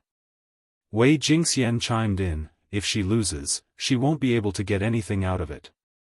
But if she wins beautifully, who would care about the whole story? They will only remember that Lu Lanting is good at archery and can shoot a fruit from 100 paces away." What she said was Jiang Pengji's plan. "If you dare to humiliate me, I will step on you to regain my lost face." Following his usual cool style, the last arrow was clean and tidy. Whoosh! In the blink of an eye, the third kiwi fruit was shot down, right in the middle. The surroundings were silent and shocked. Even Feng Jin's eyes flickered with surprise. "Your bow." Feng Jin took the bow from Jiang Pengji's hands. He knew the bow was extraordinary the moment he touched it. He tried to draw it, and the weight was beyond his expectations. Then he turned his head to look at his friend. "It's at least 1 stone, right?" "Yes, it is 1 stone, but it's still a little light. I haven't used it for a long time, and it feels a little uncomfortable when I draw it to a full moon." Jiang Pengji thought Feng Jin must be thinking like this. "Feng Jin, I want to be quiet. 1 stone? Even many men could not draw it to a full moon." Not to mention, Jiang Pengji was so relaxed and content just now. From the beginning to the end, not a single drop of sweat appeared on his forehead. The viewers in the live streaming room were confused. Was a bow of 1 stone that awesome? Zai Tiguanyan, I don't understand, but I have to pretend that I understand and think the streamer is awesome smiley face 3, angle, Misha Warrior IUN. Can someone with good history tell me what the unit of measurement is 1 stone? Yusubi Sangwashan, #haughty smile. Depending on the era of history, one is about 30 to 60 kilograms. I'm not sure about the host's world, but looking at the young man's expression, I think it's beyond the range of a normal 12-year-old. The audience was discussing how many kilograms the stone was equivalent to, but Jiang Pengji had long developed the habit of ignoring the live stream screen. She didn't forget her goal this time. She smiled at Zhengbin naturally and said, "Now, it's your turn." Now, Zhengbin was in a difficult position. If he didn't agree, the humiliation he would suffer would be far greater than when he had bullied Su Ku. He had bullied Lu Lanting's servant to vent his anger, but Lu Lanting had slapped him in the face to vent her anger. Suppressing the anger in his heart, he ignored the pleading eyes of the attendant beside him and sternly scolded him to carry the fruit 50 steps away. Compared to Su Ku's calmness, Zhengbin's servant seemed to have stage fright. His legs were trembling, and the kiwi fruit on his head was on the verge of falling. When he saw Zhengbin raise his bow, his legs turned to jelly and he fell to the ground. His clothes slowly became wet. Oh, he was so scared that he peed his pants. Jiang Pengji raised her eyebrows and whistled like a hooligan. She flashed her pearly white teeth at the livid Zhengbin. Boring. I'm not playing anymore. Zhong Wenyuan, let's add a voice to the streamer's thoughts. Hey, it feels so exciting to run away after acting cool. Jiang Pengji, Zhengbin, after she finished speaking, Su Ku and Takshu stood by their sides. The big white horse proudly followed its master's footsteps. Zhengbin took a long time to regain his composure. He angrily threw the bow in his hand to the ground and gritted his teeth. Brute! Feng Jin looked up at the sky and the ground, but he did not look at Zhengbin. How could he say that Lu Lanting was a girl? Wu Ma Jun was dumbfounded. After a while, he said, "That's weird.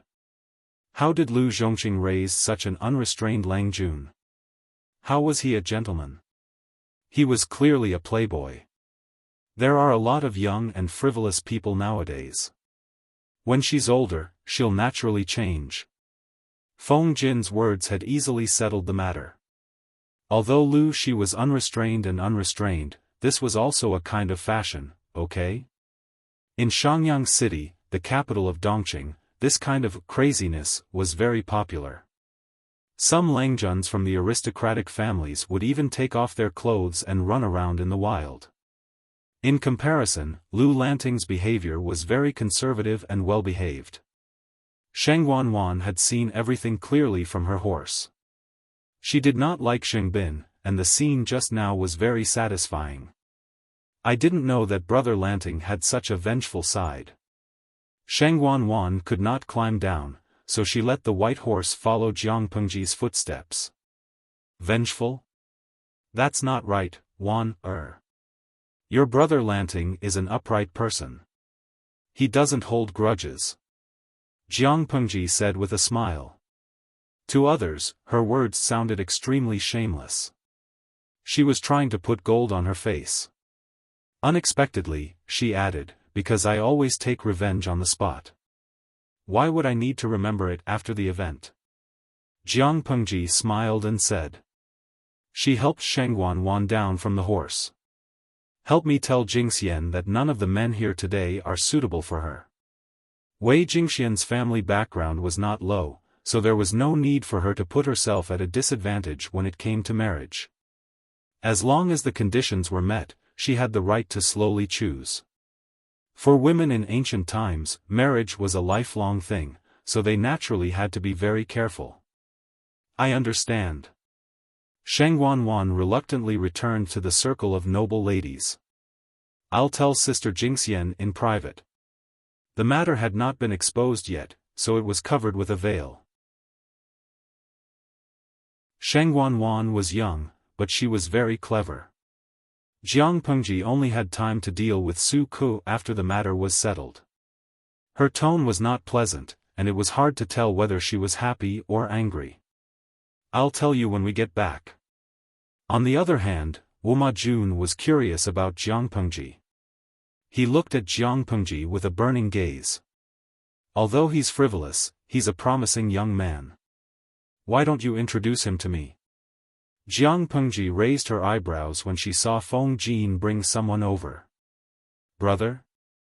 Feng Jin's fair face blushed. He had seen Jiang Pengji's flippant side, so he was not naive enough to think that Jiang Pengji was a good brother. Lanting, don't be silly.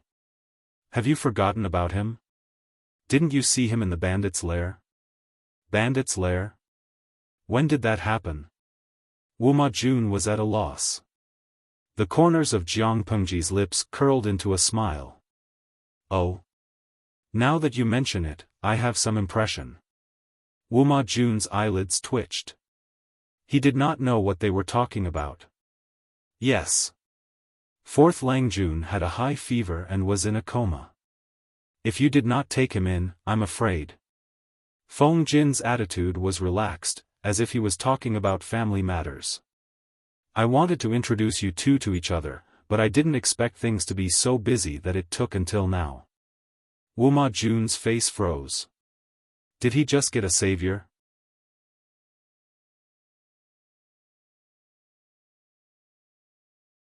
Chapter 69. However, one more savior is one more person. I can use this relationship to get to know Lu Zhongqing. I see. It was too dark at that time, so I didn't remember. Is he completely recovered from his cold now? Jiang Pengji's expression softened. There was no trace of joy. Wu Majun cupped his hands and thanked her. Since then, he's almost recovered. If you don't mind, Lu Langjun can call me Zhengzi. No matter how ignorant Jiang Pengji was, she knew that in ancient times, only family members, teachers, and close friends could call each other by their courtesy names. She was so enthusiastic right from the start. It seemed like she had ulterior motives. Because of her temperament, she was not very patient to pretend to be courteous with others. Fortunately, there was Feng Jin by her side who could mediate between them, so the conversation was not that uncomfortable.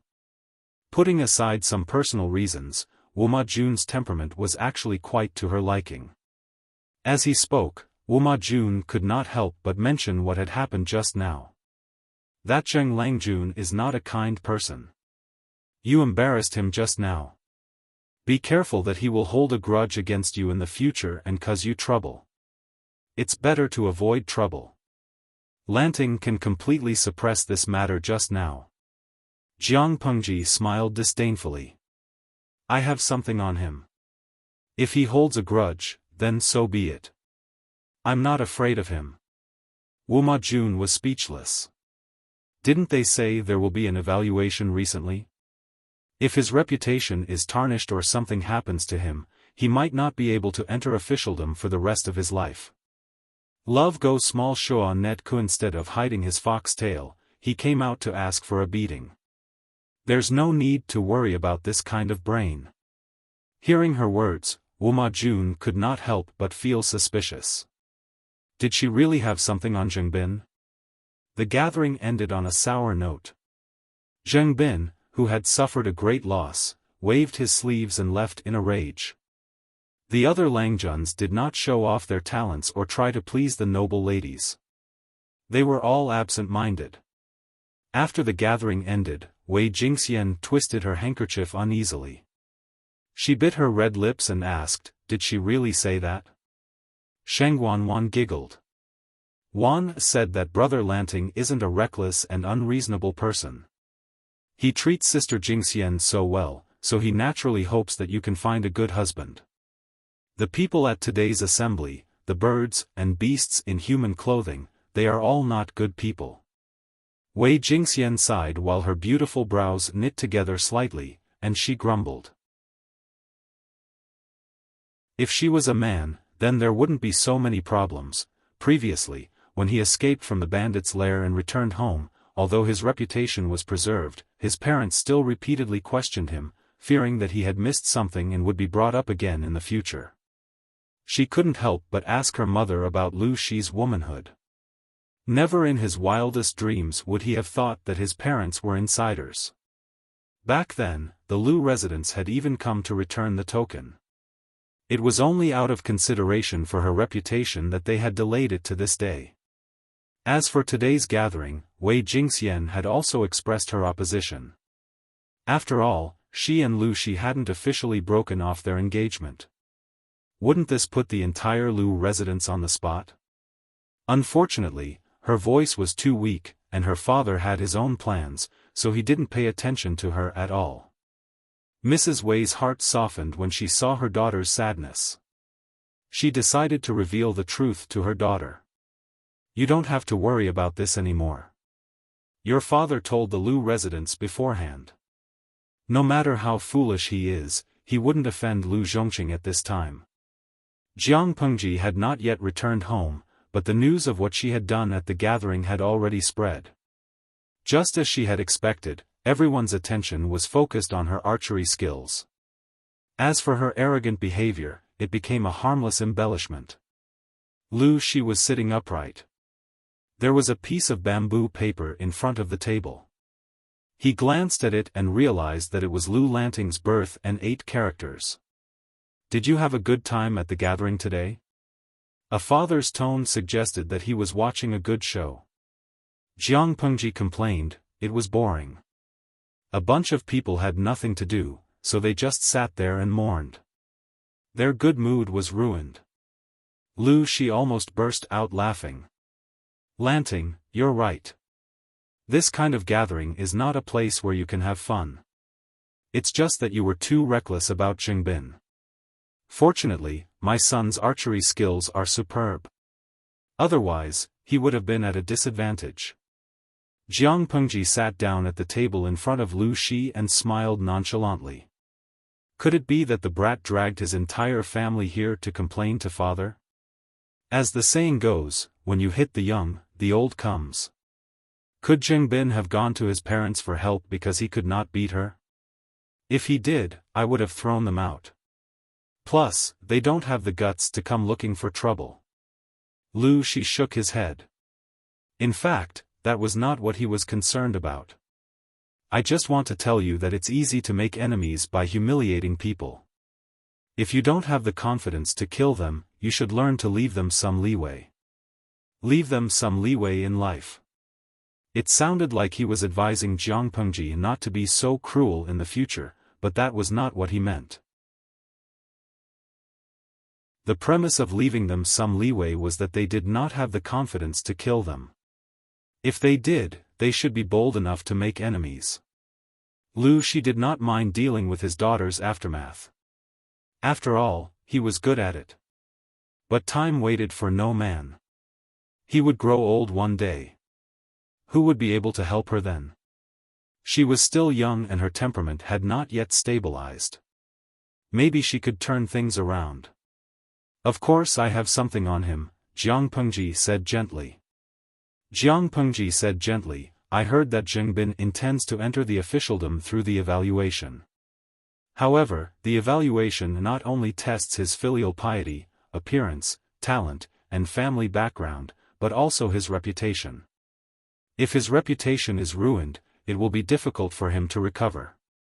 Lu Shi raised his eyebrows and asked, why do you say that?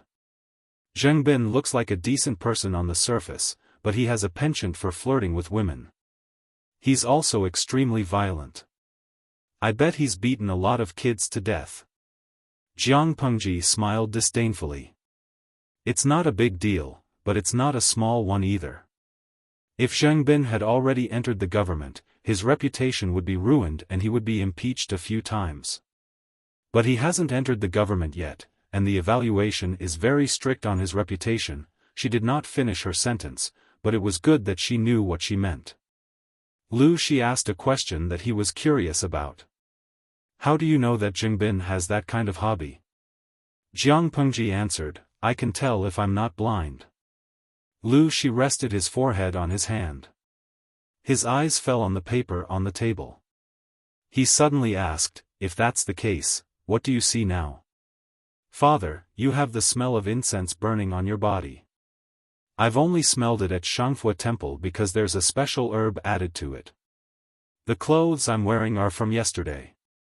Even though they're very clean, the corners of the clothes have traces of being wet and dried by the night dew. Did you go to Shangfu Temple last night to find Master Liaochen to settle the marriage between me and Jing, er?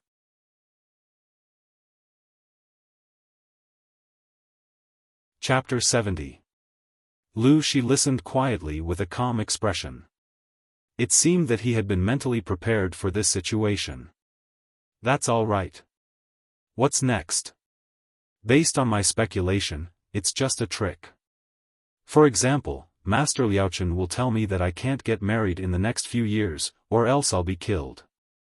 Or maybe I'll say that I don't want to waste Jing'er's time and ask the ways to cancel the marriage. Jiang Pengji used the knowledge she had from the ancient times. It was the safest way.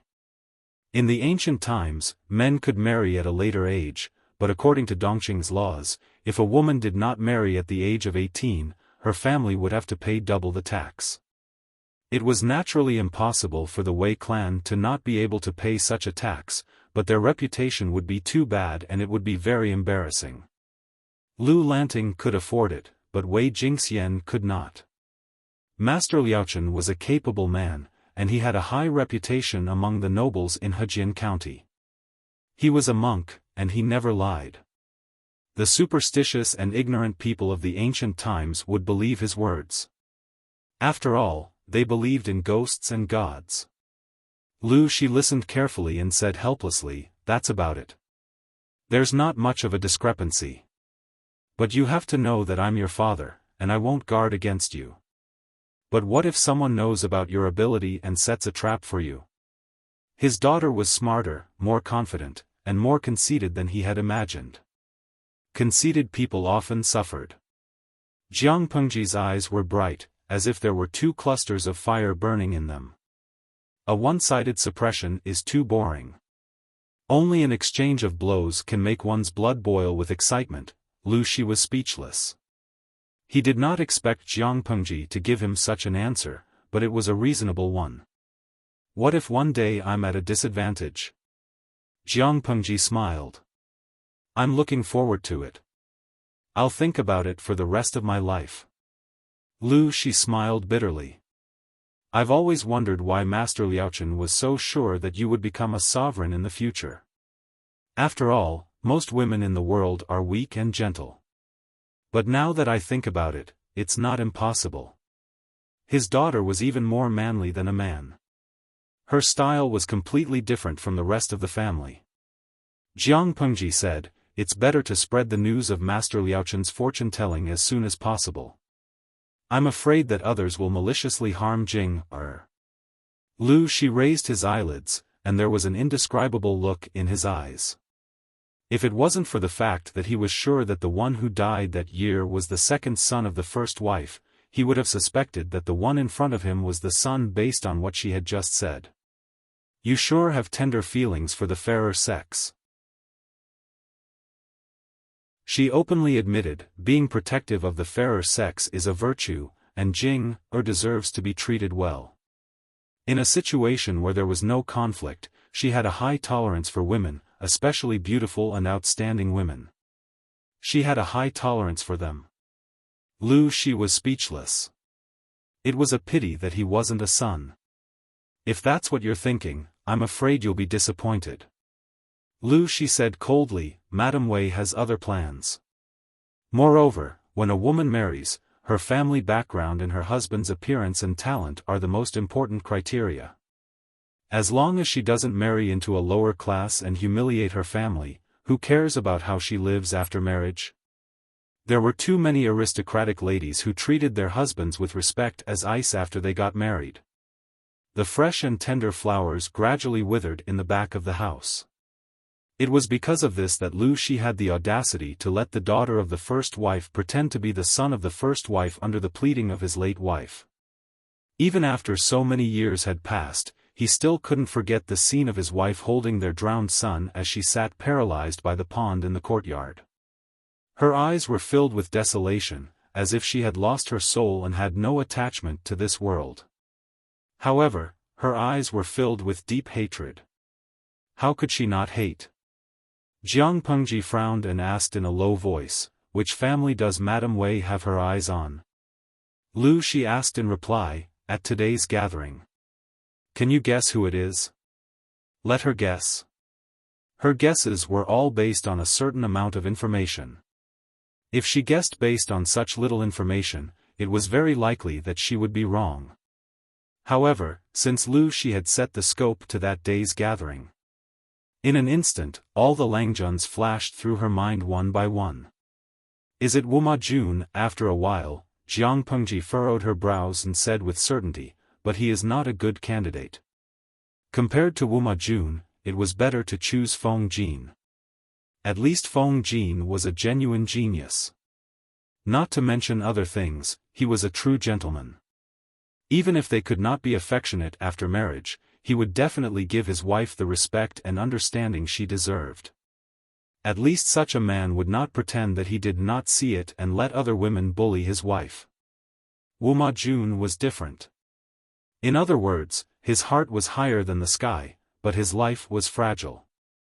Give Wei Jingxian to him? Ha! Lu Shi paused and said, Wu Ma Jun is the fourth son of the emperor. Although he is not favored by the emperor, he is still a prince. Jiang Pengji looked up lazily. She said with contempt, 2 or 3 generations ago, didn't they raise horses for the previous dynasty and live in the stables? It was not that she liked ginseng and rooster or was prejudiced. She had flipped through Lu Lanting's memories. In this era where the aristocratic families were powerful, people valued bloodlines more than anything else. The Wu Ma royal family had the throne, but their shallow foundation had always been looked down upon by the gentry. Just by looking at the situation in the emperor's harem, she could vaguely see some of it. The crown prince, or the eldest prince, was the son of the empress. The empress was not from a prominent family, but was the second legitimate daughter of a newly ascended aristocratic family. When the emperor married her, he was still Prince Gongshan of Hejian County. In everyone's eyes, the marriage was a good match. The second prince's mother was from a merchant family. In order to please Prince Gongshan, his parents sent her to the palace to be a servant. She also worked hard. Using her pregnancy and gentleness, she slowly won over Prince Gongshuan's heart and made him indulge in her gentleness. Taking advantage of the fact that the novelty had not passed, she desperately got pregnant. She was lucky enough to have a boy in one fell swoop and gave birth to the second prince. She succeeded because of her son. When Prince Gongshan ascended to the throne, she became one of the 3 wives, Lady Hongda. The third prince was not the crown prince, but he had the highest status among all the princes. His mother came from the Feng family. The Feng family was one of the top families in Dongqing. It had been around for hundreds of years and was still standing. There were many talented people in the family. Interestingly, although the third prince's mother came from the Feng family, she was not a direct descendant. She was the daughter of a concubine. She was only a daughter of a concubine, but the current emperor had put in a lot of effort to bring her into the palace. He even gave her the position of empress. He wanted to give the position of empress to the daughter of the Feng family, but they looked down on the corrupt royal family and only respected them on the surface. It was useless for the Wu Ma royal family to be angry. Instead, they had to appease the Feng family to prevent them from being dissatisfied. These aristocratic families had deep roots in the Central Plains. No one knew how much power they could unleash after 1,000 years. As for the fourth prince, his background was more mysterious. There was not much news about him. It was said that he was from the Wang family of Langia. However, no one believed it. Instead, they treated it as a joke. The second prince's background was the lowest, so the emperor treated him as an abandoned son for a marriage alliance with the royal family of the northern borderline. The fourth prince's situation was rather special, but an unfavored and feared prince still wanted to marry the daughter of the Wei family's direct line of descent. You're tuning into the Xiaofan's Wuxia Tales YouTube channel. Don't forget to subscribe and join us on this journey to catch the most captivating stories.